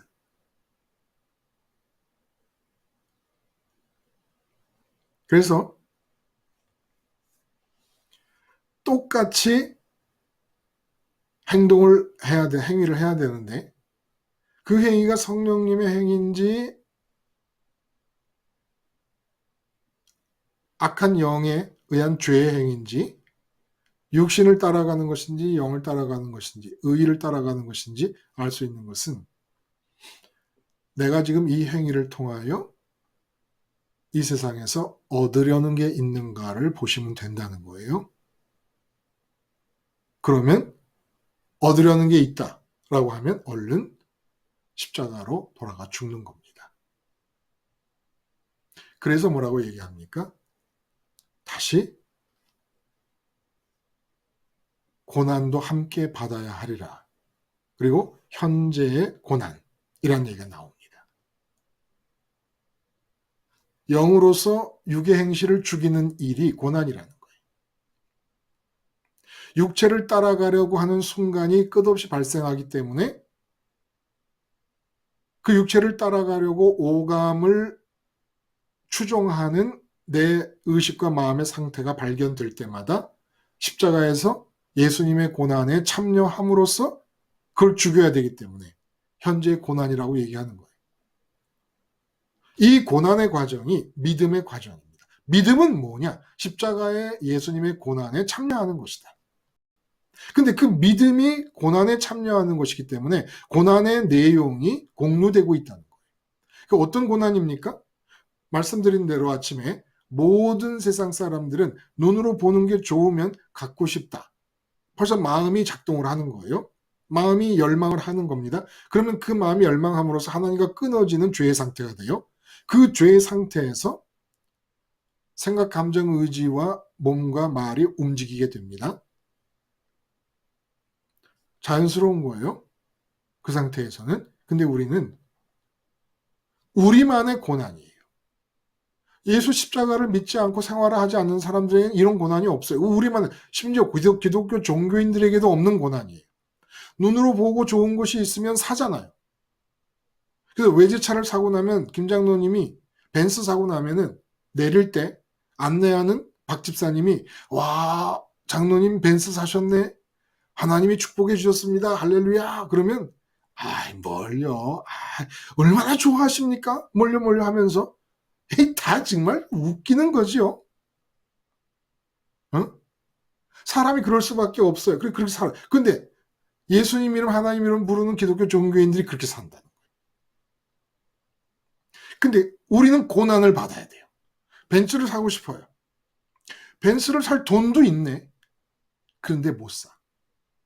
벤츠를 사서 갖고 싶고 벤츠를 사면 기쁠 것 같고 벤츠를 타고 내리면 하차감이 너무 좋을 것 같고 그렇게 몸을 통해서 벤츠를 사는 행동, 벤츠를 몰고 다니는 행동을 하면 얻을 게 있을 것 같아서 벤츠를 살 경우에 이것이 하나님이 제일 싫어하는 역겨움이라는 것. 육체를 통해 움직여서 뭔가를 만족과 기쁨을 얻으려는 이것을 하나님이 제일 역겨워하신다는 걸 알고 벤츠를 사고 싶은 마음을 십자가에서 죽여버립니다. 죽은 자로 여기는 거예요. 이게 고난이라는 거예요. 아니 뭘 돈도 있고 사고 싶으면 사면 되지 사람아. 뭘 그걸 망설여. 사람들은 그렇게 얘기해요. 나는 십자가를 버리지 않을 한 하나님 아버지와의 관계를 끊지 않는 한 하나님의 역겨워하심을 내가 알고 있는 한 다른 사람 아무도 당하지 않는 고난 나 스스로 자처해서 십자가에서 벤츠를 사고 싶은 마음을 죽이는 겁니다. 그리고 벤츠로 채워져기를 바랬던 그 양만큼이라도 주님 제 마음을 아버지께로 데려가 주셔서 아버지로 채워주게 해주세요. 라고 바꾸는 겁니다. 이게 고난이라는 거예요. 시집가고 장가가고 싶어요. 근데 시집가서 장가가서 단란한 가정을 꾸리고 싶다. 아니 그 소원이 뭐가 나빠요? 응? 근데 우리만의 고난이 있어요. 우리만의 고난이 뭡니까? 육체를 통해 결혼이라는 행위를 함으로써 거기서 남편과 아내를 통해 기쁨을 얻으려고 하는 이것을 하나님이 얼마나 역겨워하신다라는 것에 대한 깨달음이 있는 거예요. 그냥 죽어요. 하나님만을 열망해요. 그래서 결혼하기 전에 결혼을 인해서 기쁠 수 있는 모든 기쁨을 하나님에게서 다 얻게 해주세요라고 간구하는 쪽으로 돌려버려요. 그러면 자동차도 성령에 이끌려 사게 되고 결혼도 성령에 이끌려 사게 된다는 겁니다. 이렇게 하지 않으면 무서워하는 영이 임한다는 거예요. 십자가 예수님을 통해 고난을 자처하게 되면 양자의 영이 임하는데 이 고난을 매일같이 자처하지 않으면 이 고난과는 비교도 안 되는 진짜 고난, 무서워하는 영이 임한다는 겁니다. 두려워하는 영이 임한다는 거예요. 무서워하는 영과 양자의 영, 이 어떤 것일까요?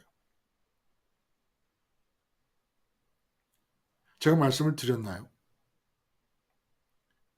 홈플러스의 집사람 따라서 쇼핑 갔다가 차를 세우고 저 앞서서 갔어요. 근데 기척이 없어서 돌아봤는데 왜 텔레비에서 여러분 뭐 기이한 일, 뭐 이상한 일 이런 프로그램 있잖아요. 그런 것처럼 집사람이 온데간데 없어요. 소리도 없어요. 그냥 주차장에서 깜짝같이 사라져 버렸습니다. 얼마나 무섭든지 제가 그냥 없어졌어요. 연기처럼 없어졌어요. 그래서 차를 세운 대로 돌아왔는데 그 도중에 그 왜 주차장에 자동차가 더 이상 후진을 못하도록 뒤에 막아놓은 이 바가 있잖아요. 이 땅바닥에 박아놓은 바. 거기에 발이 걸려서 넘어졌는데 너무 아프니까 소리도 못 내고 아우 아우 하고 있는 거예요. 제가 그걸 기억해요. 없어졌을 때 무서움. 무서워하는 영이라는 것은 갑자기 7살짜리 아이가 놀이동산에 갔는데 엄마 아빠하고 같이 갔는데 엄마 아빠가 깜짝같이 없어져 버린 거예요. 해는 저 가는데 엄마 아빠가 사라져 버렸을 때 이 어린아이의 무서움.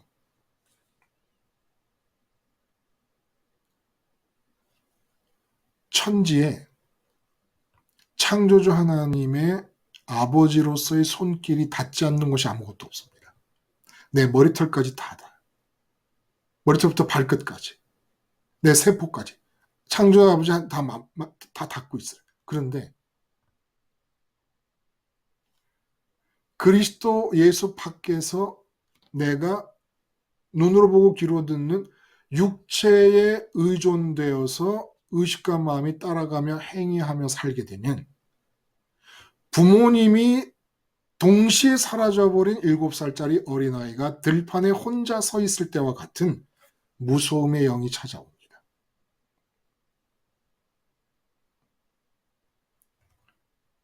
마음을 채울 길이 없어요. 그래서 모든 행동을 위한 에너지가 이 무서움이 됩니다. 왜 직장생활 합니까? 무서워서. 왜 돈 법니까? 무서워서. 왜 그 사람을 만나고 전화를 하고 왜 같이 술을 마십니까? 무서워서.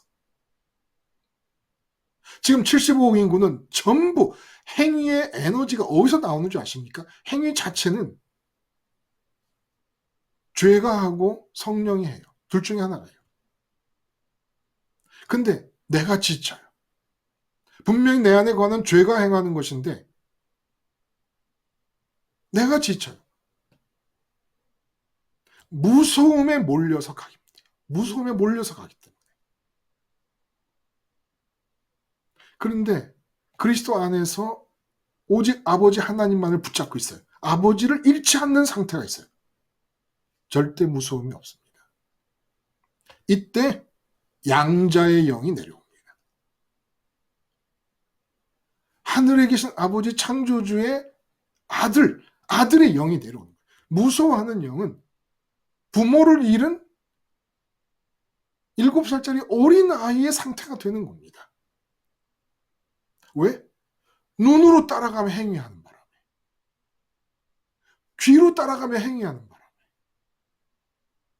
하나님과 끊어져 버리는 거예요. 근데 그리스도 안에 있으면서 육체에 대해 결별을 합니다. 네 육체야. 네가 눈으로 뭘 보든지 네가 귀로 무엇을 듣든지 내 의식과 마음은 너와 상관없어. 나는 내 의식과 마음은 주님의 몸에 붙어서 주님과 함께 하늘로 올라 아버지를 붙잡을 거야. 아버지만 열망할 거야. 아버지만 있어. 내게는 아버지의 존재감 뿐이야. 아버지만 좋아. 아버지만 열망할 거야. 아버지를 붙잡고 있으면 무서워하는 영이 없어지고, 무서워하는 영은 고아의 영이에요. 쉽게 말하면. 양자의 영이 됩니다. 내가 양자의 영이 된다는 거예요. 그 양자의 영이 되었을 때 이렇게 하늘을 향하여 양자됨이 충실하게 유지되고 있을 때 그 양자된 자의 특징이 뭐냐면 성령으로 행동을 인도받는 거라는 거예요. 근데 우리는 그동안 그렇게 살지 않아서 죄의 체질 때문에 죄에 속아가지고 계속해서 눈에 보이는 대로 의식과 마음이 따라 붙어가면서 육체를 따라 행위를 하려고 합니다. 육체를 따르는 행위가 나타나려고 합니다. 그때마다 현재의 고난을 받아들이라는 거예요. 이 고난을 안 받아들이면 무서워하는 영에 의해 평생을 몰려가게 됩니다. 공부를 해도 무서워서 합니다. 연애를 해도 무서워서 합니다. 왜 연애를 해요? 사랑 때문에 해요? 아니, 천만에요. 무서워서 해요. 무서워서 해요. 누군가 애인이 기댈 사람이 있어야 되겠기에 무서워서 해요. 모든 걸 무서워서 해요. 그래서 겨울에 춥고 막 떨리고 이럴 막 벌벌 떨고 있다 보면 기진맥진하잖아요. 하루 종일 떨다 보면 저녁 때 들어오면 그런 것처럼 무서워서 벌벌 떨면서 평생을 살아가는 겁니다. 현재 고난이 대단하게 어려운 것 같아도 예수님이 아픔은 다 당하셔요. 실질적인 고통. 나는 거기 참여하는 거예요. 믿음이라는 것은 예수님의 고난에 참여하는 겁니다. 그래서 현재 고난은 현재의 믿음인 거예요. 왜냐하면 믿음은 육체의 의식과 마음이 달라붙어 있는 상태가 죽는 것이기 때문에 육체의 의식과 마음이 달라붙어가지고 눈에 보이고 귀에 들리는 대로 행위를 하려고 할 때마다 다른 사람은 겪지 않는 과정을 십자가 고난을 통해 겪어야 되니까 우리만의 고난이지만 이 고난이 있음으로써 아버지를 붙잡을 수 있다는 거예요. 세상에 대해 죽고 하늘로 올라가니까. 근데 세상에 대해 살아있으면 아버지가 끊어져 버려요. 그때부터는 무서워서 두려워서 불안해서 그것이 무서움과 두려움과 불안이 내 행위의 에너지가 됩니다. 그리고 행위를 구체적으로 이루어가는 건 다 죄가 이루어가는 거예요. 왜 이렇게 살아요? 왜? 이렇게 사는 바보 더 이상 우리는 하지 말아야죠. 분명히 얘기했습니다. 성령으로 인도받는 기준이 뭐냐? 내가 이 몸을 통해서 움직이는 이 행동을 통해 내가 만족하려고 하느냐? 내가 이 음식을 꼭 먹으면 이 음식이라야만 되는 이유가 있느냐? 이 음식을 먹어서 만족하려고 하느냐? 그러면 먹고 마시는 데 하나님이 역겨운 거예요. 참 제가 음식에 대해 지독한 집착을 갖고 있었던 사람입니다.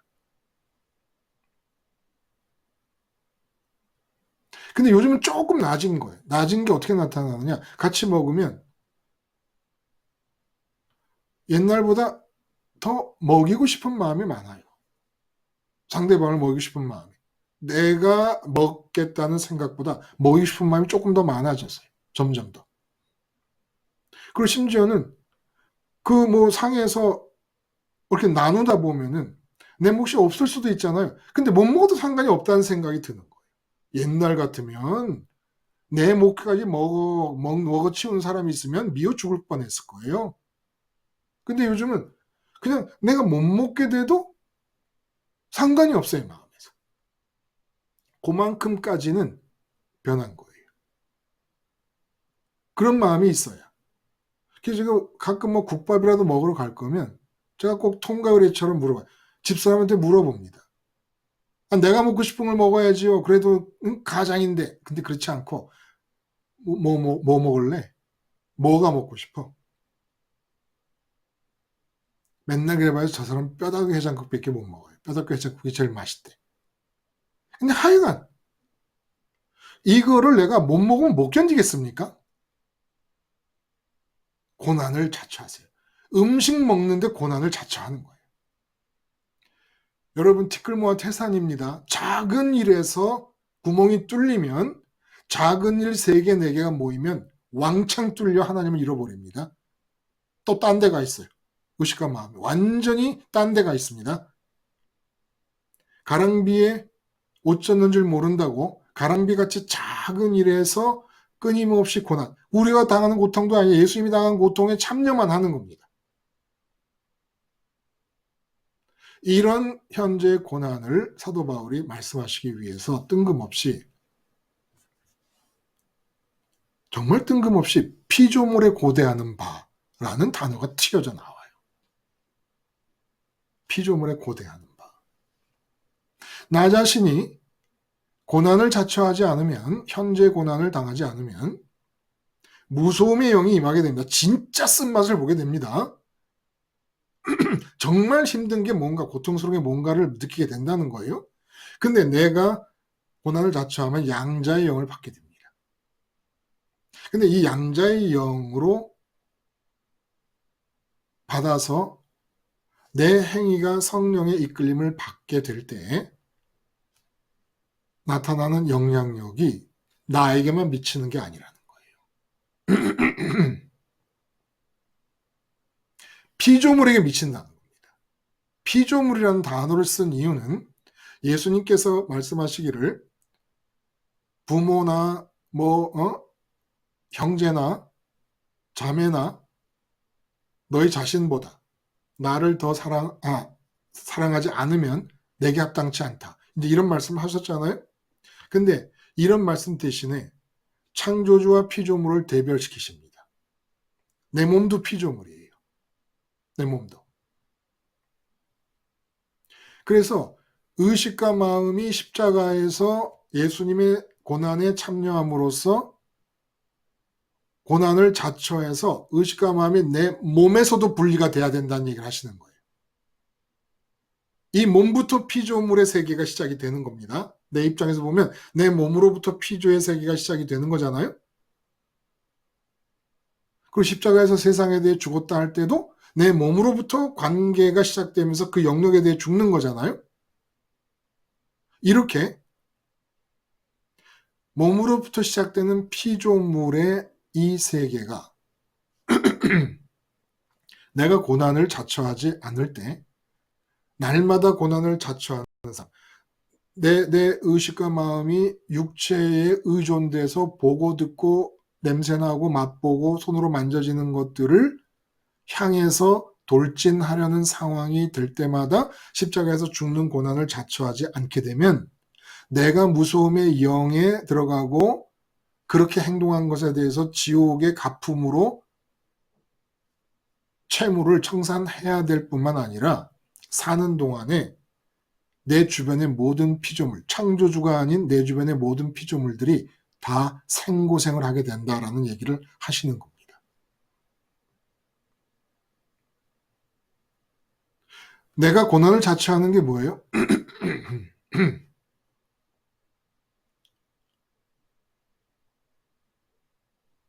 몸이 떨어져 나오는 거예요. 몸이 떨어져 나온다는 것은 몸으로 만나는 이 피조의 세계 전체를 떨어져 나온다는 겁니다. 그건 가족까지 포함해, 사람까지 포함되고 자연도 포함되고 인간 세상에서 뭐 회사에 가면 회사의 환경도 포함되는 거고 다 포함되는, 피조물이면 다 포함되는 거예요. 창조주 아닌다면 다 포함되는 겁니다. 그런데 이 피조물들이 탄식을 한다는 겁니다. 응? 피조물이 탄식을 하고 해방되기를 원한다는 거예요. 고대한다는 겁니다. 근데 어떻게 해야 피조물이 탄식이 먹혀들어서 해방이 이루어지냐면, 피조물의 해방이 이루어지냐면 하나님의 아들들이 나타나야 된다는 거예요. 하나님의 아들들이 뭡니까? 누구의 하나님의 아들들이? 양자의 영을 받은 자들로서 육체의 의식과 마음이 매이지 않는 사람들. 그리스도 예수님 십자가 안에서 의식과 마음이 육체로부터 분리된 자들이 하나님의 아들이잖아요. 그래서 하나님 아버지를 붙잡고 있는 자들이 하나님의 아들이란 말이에요. 그 하나님의 아들들이 이렇게 하나님 아버지를 의식과 마음이 붙잡고 있을 때 몸에 나타나는 일은 성령의 인도를 받는 겁니다. 이렇게 영으로 이끌림을 받지 않으면 하나님의 아들이라 부를 수 없다는 거예요. 하나님의 아들이면 영의 이끌림을 받는다는 겁니다. 이렇게 하나님의 아들이 나타나지 않는 이유가 뭡니까? 육체로 만나는 피조의 세계에서 의식과 마음이 육체에 붙어갖고 빠져나오지를 못하고 있으니까. 누가? 하나님이 택한 선민들이. 자, 예를 들어볼게요. 제가 뒤늦게 난 아이라고 하나밖에 없는 아들아이에 대해서 제 의식이 있음을 느껴요. 근데 나는 하나님이 양자 삼기 위하여 택하신 사람입니다. 하나님의 아들 되려면 육체의 눈으로 볼 수 있는 내 아들에 대해서 의식과 마음이 끊어져야 돼요. 근데 안 끊어져요. 안 끊어지니까 하나님이 제 아들을, 피조물이잖아요. 이 아들이라는 피조물을 허무한데 굴복시켜버리고 썩어짐의 종로로 타게 해버립니다. 나를 택하셔서 아들 삼으려는데 아들이 되려면 내 의식과 마음, 있음을 느끼고 좋음을 열망하는 마음이 육체로 떨어져서 육체에 의존되어서 끌려다니지 않아야 되는데 지금 육체에 의존돼서 끌려다니면서 육체의 눈으로 아들을 보면서 아들을 있다고 느끼고 아들의 형통을 좋아하고 있단 말이에요. 그러니까 하나님이 나를 양자 하나님의 아들의 모습으로 나타나게 하시기 위해서 내 의식으로 붙잡고 있고 내 마음으로 붙잡고 있는 아들을 억지로 본문 그대로 얘기하시는 말씀드리는 겁니다. 억지로 허무한데 굴복을 시켜버립니다. 허무하다는 것은 내가 지금 아들을 있다고 느끼잖아요. 창조주 하나님의 있음을 무시하고 하나님만 있고 내 아들은 있게 된 건데 하나님의 있음을 무시하고 아들이 있다고 느끼고 있잖아요. 아, 네가 네 아들을 있다고 느껴? 응? 너도 있게 하고 네 아들도 있게 한 창조주 하나님인 나를 먼저 있다고 느끼고 하나님의 존재감을 먼저 느끼는 대신에 네 아들의 존재감을 먼저 느껴? 그럼 내가 네 아들이 없다는 걸 내가 가르쳐 줄게. 네 아들이 허무함이라는 것. 네 아들 속에는 실체라고 할 수 있는 것이 아무것도 없다는 것을 내가 가르쳐 줄게. 해서 내 아들이 내가 하나님의 아들답게 되지 못해. 왜 그래요? 현재 고난을 받아들이지 않으니까. 아들에게 있다는 느낌이 가는 의식이 돌진하고 마음이 돌진해서 아들이 좋으면 빨리 그 상황을 십자가의 고난으로 돌려가지고 고난을 자처해서 육체로부터 분리돼가지고 아버지께로 갔어야 되는데 그런 아들된 모습, 하나님의 아들된 모습을 나타내지 않고 그냥 계속 따라서 육체의 눈으로 보는 대로 만나게 되는 아들에게 있음을 느끼니까 그래? 네 아들이 전혀 있는 게 아니라는 걸 내가 가르쳐 줄게. 네 아들이 완전히 허무한 존재라는 걸 내가 가르쳐 줄게. 그래서 굴복시킨다는 말을 해요. 근데 아들이 원한 게 아니. 응? 아들이 나는 아무것도 아닌 존재가 되겠습니다라고 한 게 아니. 근데 하나님께서 하나님의 아들이 되기를 바라는 선민이 현재 고난을 받아들일 생각하지 않고 육체로부터 분리될 생각을 하지 않고 그냥 내달아 아들에게 매달리니까 아들을 굴복시켜서 아들이라는 존재 속에 텅 빈 실체가 없는 존재인 것으로 눌러버린다는 겁니다. 한번 아들이 있다고 느껴봐. 그래. 아들의 형통을 좋아해봐. 썩어짐의 종로로 탄다는 게 뭡니까? 아들의 형통을 좋아하는데 아들의 형통이라는 게 썩어서 문드러져 냄새가 나게 되는 네 인생을 냄새가 나는 더러움으로 가득 채울 것으로 내가 만들어 줄게. 이런다는 거예요. 나를 택하셨기 때문에. 나를 택하신 것을 포기해버리면 아들이 그렇게 안 돼도 돼요. 응? 내가 있다고 느끼고 내가 좋다고 느끼는 내 아들이 그렇게 허무함에 굴복하고 썩음의 종로로 탈 필요가 없어요. 근데 하나님이 나를 택하신 것을 포기하지 않는 한 내가 하나님의 아들답게 되려면 어쨌든지 내가 지금 있다고 느끼고 좋다고 열망하는 아들과 아들의 형통에 들어 끊어져야 되잖아요. 그걸 끊으려니까 내가 있다고 느끼는 것은 허무한 데 굴복하게 하시고 내가 좋다고 느끼는 것은 썩음의 종노릇하게 만든다는 겁니다. 내가 내 아들을 육체가 보는 대로 귀로 듣고 손으로 만지는 대로 좋아하지 않고 그리스도 예수님 안에서 예수님을 따라 하늘로 올라가 아버지만을 좋아하고 있노라 보면 내 아들도 허무한 데 굴복되고 썩어짐의 종노릇하는 것으로부터 해방이 된다. 원래 아들을 향해서 갖고 계셨던 그 하나님의 뜻이 이루어지기 시작한다는 겁니다. 그 아이에게도 그 아이의 몫이 있겠죠. 그 아이도 역시 하나님에 대한 책임이 있고 예수님에 대한 책임이 있으니까. 그러나 나로 인해서 보태지는 고생은 없다는 겁니다. 근데 아들이 지금 어려움을 당하는데 이게 나 때문에 제가 생고생을 당하고 있는 건지 쟤 때문에 고생을 당하는지 알 수가 없어요. 분명한 것은 나 때문에 고생을 당하는 겁니다. 내가 우선이니까. 내가 아빠니까. 돈 문제도 마찬가지예요. 왜 돈이 고생을 당합니까? 왜 돈이 아무것도 아닙니까? 왜 돈이 썩어지면 종로를 타는 그런 존재가 되어버렸습니까? 돈 때문에 온 세상이 다 썩어버리잖아요, 지금. 응? 돈 때문에 썩는 거예요, 온 세상이. 그리고 벌어봐도 아무것도 아닌 거예요. 허무해요. 세상에 허무한 게 돈이고 세상을 썩게 하는 게 돈입니다. 근데 돈이 뭘 잘못했어요?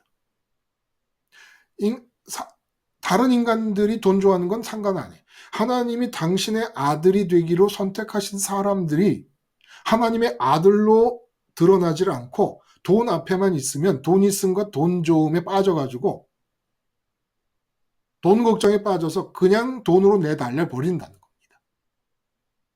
아, 네가 돈이 있다고 느끼는구나. 하나님 있음보다 돈 있음이 먼저지. 돈의 존재감이 항상 먼저지. 그러니까 나한테 와서 기도할 때도 보면은 돈에 사로잡혀서 돈이 마음에 가득 찬 상태에서 와서 나한테 기도해. 돈 문제 해결해 달라고. 그래? 근데 돈이 어떤 건지 보여줄게. 응? 돈의 허무함, 돈에 아무런 능력도 없음을 보여줄 뿐만 아니라 너 돈도 제대로 못 갖고 돈을 가져도 아무것도 아닌 걸 가르쳐 줄 것이고 돈 때문에 네가 썩어간다는 것을 내가 가르쳐 주마. 나를 포기하지 않으시는 한. 나를 하나님의 아들이 되도록 이끄심을 포기하지 않으시는 한. 결국 돈이 나한테만 들어오면 고생인 거예요. 나한테만 들어오면 고생인 거예요. 몸도 마찬가지예요. 몸도. 좀 내버려 두면 좋으련만. 그저 붙잡고 씨름을 하는 거예요. 내 몸을 붙잡고 내가 씨름을 하는 겁니다. 그래서 네 몸이 너한테 그렇게 중요하구나. 응? 몸은 아무 잘못도 없는데 몸 자체는 허무한 데 굴복하고 썩어짐의 종로를 타는 겁니다. 그래서 베드로가 뭐라 그래? 모든 육체는 풀과 같다. 그리고 모든 영광은 풀의 꽃과 같다. 아니 왜 육체가 그래야 돼요? 말씀드렸지만 음식을 먹으면 배설물로 나온다고 배설물 보면서 아니 이렇게 될 건데 우리가 뭐하러 먹어? 그렇게 얘기하겠습니까? 이 몸은 시간이 나면 죽을 거예요. 그러나 죽기 전에 이 몸을 성령님께서 사용하셔서 이루고 싶으신 일들이 얼마나 많아요. 하나님의 생각 속에.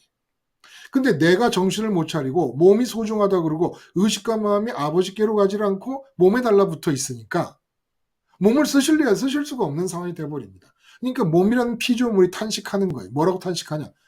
제발 나를 그만 좋아해라. 응? 돈이라는 피조물이 탄식하는 겁니다. 왜 자꾸 돈하냐? 어? 네가 돈하니까 네 주머니에 들어가는 돈에 대해서 갖고 계신 하나님의 생각이 하나도 나 돈을 통하여 이루어지질 않는다. 자식도 마찬가지예요. 자식이 나한테 좋아하지 말라고 하진 않지만 사실은 사춘기 지나고 그러면 부모의 지나친 관심을 좋아하는 자식들이 어디 있습니까? 그게 다 하나님 뜻이라고 보는 거죠.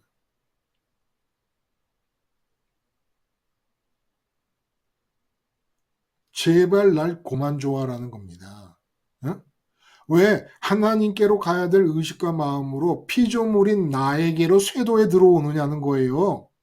그러는 바람에 내가 그 당신의 의식과 마음이 하늘에 올라와 하나님의 아들답게 되기를 원하는 하나님에 의해서 아무것도 아닌 허무함의 존재로 내가 아무리 있다고 느껴도 아무것도 아닌 것으로 될 수밖에 없게끔 허무한 존재로 굴복시키시고 당신이 아무리 날 좋아해도 썩어짐의 종노릇한 썩어짐을 속성으로 하는 그런 존재로밖에는 내가 될 수 없으니 내가 탄식이 나온다.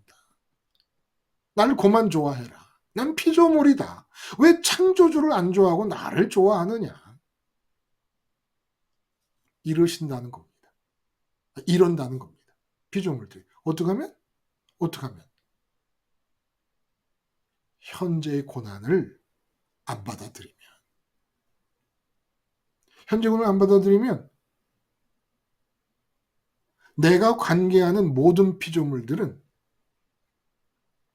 눈으로 보는 대로 의식과 마음이 따라가고 귀로 듣는 대로 의식과 마음이 따라가고 코로 냄새 나는 대로 입으로 마셨다고 의식과 마음이 따라가면 모든 것들은 다 탄식하게 되고 생고생을 하게 된다는 거예요. 자, 음식 쫓아가요. 아주 요즘 젊은이들은 음식 여행을 외국까지 가요. 외국까지.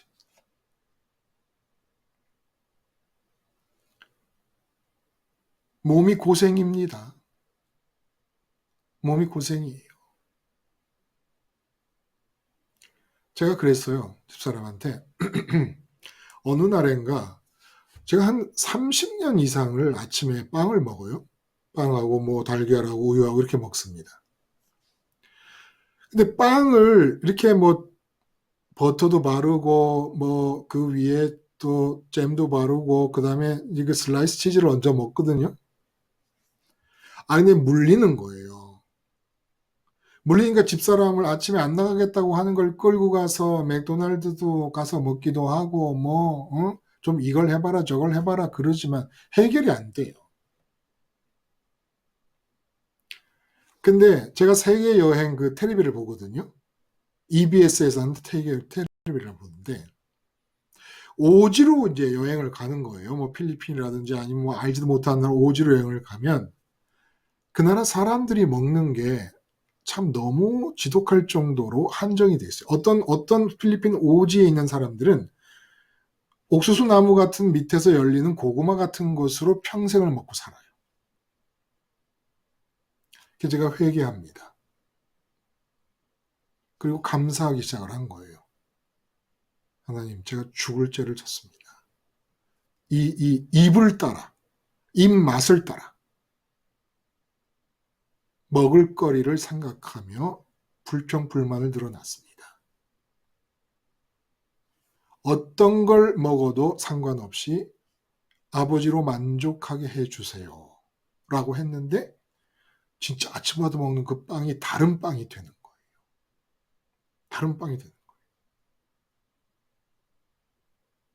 거예요. 음식이 하나님만으로 만족하겠다는 생각으로 음식을 대할 때 귀하지 않은 음식이 없고 맛없는 음식이 없어요. 음식 자체에 기대를 걸 때 하나님이 들어와야 채워질 마음을 만족시킬 음식은 세상에 존재하지 않습니다. 그런 음식은 세상에 없어요. 오직 하나님의 아들일 때에 그 빵 한 조각, 토스트 한 조각이 썩어짐과 허무함에서 해방이 됩니다. 내가 아침을 먹으면서 맛있게 만족하게 먹겠다고 하니까 하나님이 토스트조차도 맛없게 만드시고 썩어짐으로 만들어요. 근데 하나님만을 열망하는 상태에서 먹는 것으로 만족하지 않겠다는 생각을 하자마자 그 토스트 한 쪽이 그렇게 귀하고 아무렇지도 않아요. 물리지도 않고 아무렇지도 않아요. 걔네 집사람한테 그랬습니다. 빵이 하나도 안 물려. 40년을 먹고 30년을 먹었는데 빵이 하나도 안 물려. 하나님 아버지를 좋아해서 하나님의 아들이 될 때 모든 게 다 하나님의 용도와 쓰임새대로 살아납니다. 다 살아납니다. 옷 하나를 입어서 이것도 지금 몇십 년이 된지 모르겠어요. 제가 이 티도 이거 왜 귀하냐? 옷으로 만족할 생각을 안 하니까. 하나님에게만 만족이 있다고 분명히 믿고 옷을 입으니까. 10년 입어도 20년 입어도 30년 입어도 상관이 없어요.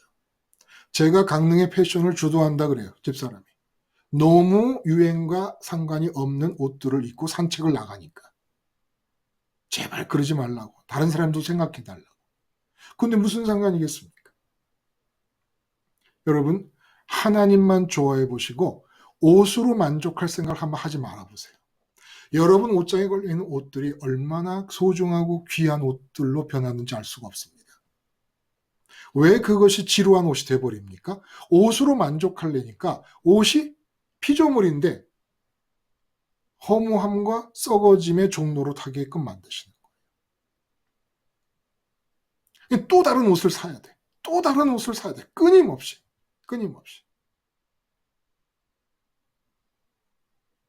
여러분의 아버지를 찾으세요. 그러려면 언제나 습관적으로 죄에 속아서 육체를 따라가려는 나를 포착하고 고난을 자처해야 됩니다. 이 고난을 자처하지 않으면 나 자신에게 무서움의 영이 임합니다. 두려움의 영과 불안의 영이 임합니다.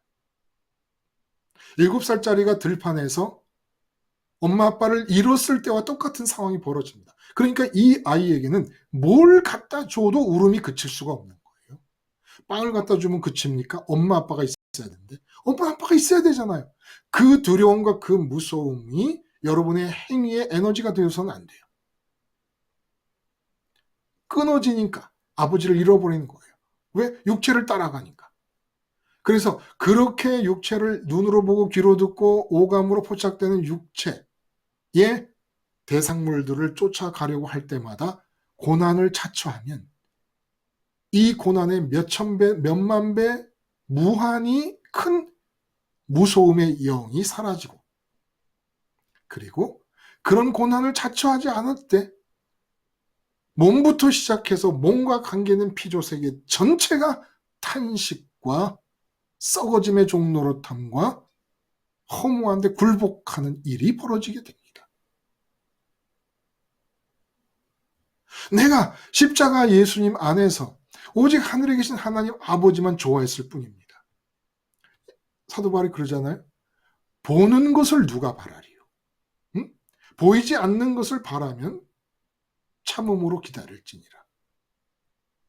하나님 아버지가 당장에 변화산의 예수님처럼 내게 채워지지 않아도 우리의 소망은 진짜 소망이란 말이에요. 허무한데 굴복하게 되는 소망도 아니고 썩어짐의 종로를 타는 그런 소망도 아니란 말입니다. 그러니까 아버지만 열망만 해도 이 세상으로부터 자유롭고 아버지의 아들, 딸들이 되는 겁니다. 아들의 영을 받는 거예요. 그리고 눈에 보이는 것 중에 어떤 것도 바라지 않는 겁니다. 내가 바람을 아버지께만 고정을 시키면 내 눈으로 보는 모든 피조물들이 뭉게구름 하늘에서 떠오르듯이 뭉실뭉실 살아납니다. 한번 이 경지를 경험해 보세요. 뭘 더 얻을 필요가 없어요. 뭘 더 가지려고 할 필요가 없어요. 내가 가지는 게 아니라 하나님이 내게 두실 필요가 있는 것들이라면 성령님의 인도하심을 따라 행위하게 하실 것이고 주실 것입니다.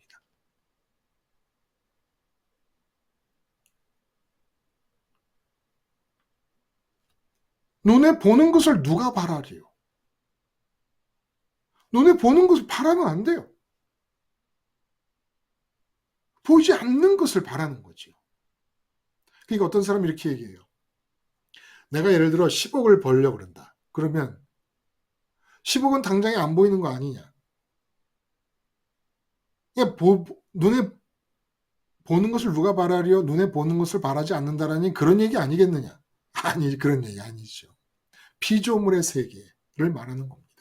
피조물의 세계에서 바라는 게 하나라도 있으면 그 바람을 통하여 나타나는 모든 행위. 왜 바래요? 무서워서 바래요. 아버지가 없어서 무서우면 그 특징이 이 피조물의 세계 속에 이것도 바라고 저것도 바라고 저것도 바라고 하게 됩니다. 그렇게 바라면 행동합니다. 무서움을 에너지로 삼아서 움직입니다. 하나님과 끊어집니다. 그 모든 행위에 대해서 빚을 갚아야 될 거예요.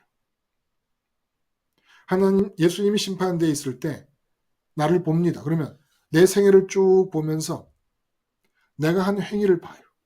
행위를 보면 성령께 이끌린, 성령께 빚진 행위가 하나도 없다. 빚을 갚아야 되는데 어떻게 갚습니까? 영원한 지옥의 삶으로 갚아야 돼요. 영원히 아버지가 없는 무서움만 있고 불안만 있고 두려움만 있는 해결할 수 없는 두려움, 해결할 수 없는 무서움이 있는 그 지옥에서 갚아야 되는 겁니다. 근데 나를 돌아보니까 어느 시점부터 점점점 확률적으로 성령의 이끌림을 받은 행위들이 나타납니다. 왜? 고난을 자처하더라는 거예요. 고난을 자처하게 되는 행위가 성령을 통해서 나타납니다.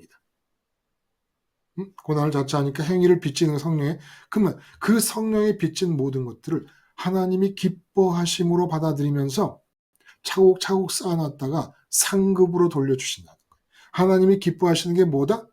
당신이 하늘에서 갖고 계신 뜻을 성령의 인도를 받으면 이 땅에서 내 몸으로 다 이루어 가면서 사는 모습. 하나님이 제일 기뻐하시는 모습. 그렇게 하나님의 아들들이 나타나기를 내 몸으로 만나는 나와 관계되어 있는 모든 피조물들이 내 가족으로부터 심지어 모든 물건까지도 고대하고 있다는 거예요. 장롱 속에 있는 옷 한 쪼가리도 내가 하나님의 아들이 되도록 기다리고 있다는 겁니다. 하나님의 아들만 되면 장롱 속에 있는 옷 쪼가리 하나까지도 은혜로 바뀌고 하나님의 쓸모와 쓰임새와 용도를 얹어 넣게 되는 용기 그릇으로 바뀝니다. 모든 것을 다 살아나게 할 수가 있다는 거예요. 내가 하나님의 아들이 되면, 하나님의 아들이 되면, 하나님의 아들 되는 게 뭡니까? 세상에서 여러분이 바라는 것 중에 제일 쉬운 겁니다. 십자가의 고난에 동참하는 고난을 자처하면 됩니다. 해보세요. 사도 바울이 하셨으니까 우리도 합시다. 철저하게 우리의 의식과 마음이 육체에 달라붙어 육체를 따라가는 현상이 나타나고 눈으로 보고 귀로 듣고 손으로 만지고 입의 맛을 따라가고 냄새를 따라가고 감각을 따라가려고 하는 일이 나타날 때마다 십자가를 생각하면서 고난을 자처하고 십자가에서 같이 죽는 거예요. 예수님하고. 그 예수님 따라가 의식과 마음이 하나님을 열망합니다. 열망하는 정도가 크고 클수록 그리고 세상에 대한 죽음이 철저하면 철저할수록 내 몸은 내 생각과 감정과 의지는 성령님의 인도를 받게 될 겁니다. 성령님의 인도를 받는 기준이 뭐다? 내가 이 세상에 대해서 바라는 게 있는가 없는가를 보라는 거예요. 세상에 대해서 바라는 게 있으면 이렇게 행동함으로써 얻으려는 게 있고 기쁨을 얻으려고 만족을 얻으려고 한다 그러면 십자가에서 고난을 자처해서 죽이라는 겁니다. 그래서 내 기쁨과 내 만족은 하나님께로 끝내겠다. 하나님으로만 끝나고 말겠다. 라는 결심과 확증을 가지고 하나님만을 열망하면 성령의 인도하심이 나타난다는 겁니다. 사도 바울이 똑같은 심성의 사람으로서 살아보시고 하시는 얘기예요. 살아보시고. 자, 우리도 하나님의 아들로 나타나고 몸부터 시작하는 모든 내 주변의 피조물들도 하나님의 자녀의 영광의 자유에 동참하여 본래 하나님께서 계획하셨던 하나님의 용도대로 쓰임을 받는 일들이 일어나게 합시다. 물건 하나하나까지.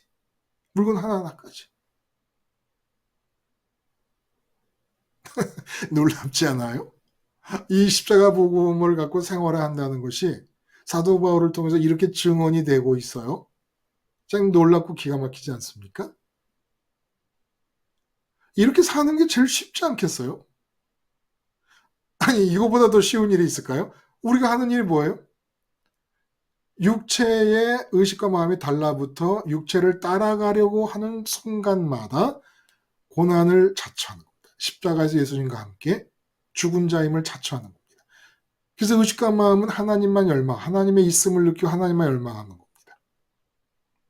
그래서 이 세상에 대한 바램을 죽여버리는 거예요. 응? 육체로 만나는 피조물 세계에서 얻으려는 기쁨을 죽여버리는 겁니다. 그러면 성령의 인도를 받는다는 거예요. 아무 바램이 없고 죽은 상태에서 나는 생각과 감정과 의지는 성령이 움직이시면서 내 생각, 감정, 의지를 서서히 시동을 걸기 시작하는 거라는 겁니다. 육체로 만나는 피조물의 세상에 대해 바램이 생길 때마다 고난을 자처하여 십자가에서 죽읍시다. 그러면 하나님의 아들이 됩니다. 이 세상에서 하나님의 아들을 알아볼 수 있는 것은 성령이 인도하는 행위가 나타나는 겁니다. 그럴 때 내 주변에 만물이 살아날 것입니다. 사람일 경우는 각자에 대한 하나님의 뜻이 있을 거예요. 그런데 나에 대한 하나님의 선택하심을 포기하지 않음에 의해서 내가 아들 노릇을 못하고 아들의 모습을 못 띌 때 그에게 얹혀지는 생고생은 없을 것입니다. 그러면 그가 나를 만나는 것 자체가 은혜가 될 수 있는 거예요. 하나님의 아들을 만나니까 그에게도 기회가 생길 수도 있는 겁니다. 그게 아내건 남편이건 자식이건 가족이건 이웃이건 직장 동료건 누구든지 간에 이렇게 해서 하나님의 아들로 살아갑시다. 기도하시겠습니다. 하나님 아버지, 현재의 고난을 끊임없이 자처함으로써 하늘을 향하여 아버지를 잃지 않는 아들이 되게 하시며 땅을 향하여 성령의 인도를 받아 성령에게만 행위를 빚지는 공로를 날마다 쌓아가는 아들이 되게 하여 주심으로 우리가 놓여져 있는 곳마다 피조물들까지도 해방의 기쁨을 누릴 수 있게 하여 주시옵소서. 예수님의 이름으로 기도드리옵나이다. 아멘. 여러분 감사합니다. 또 다음 시간에 뵙겠습니다.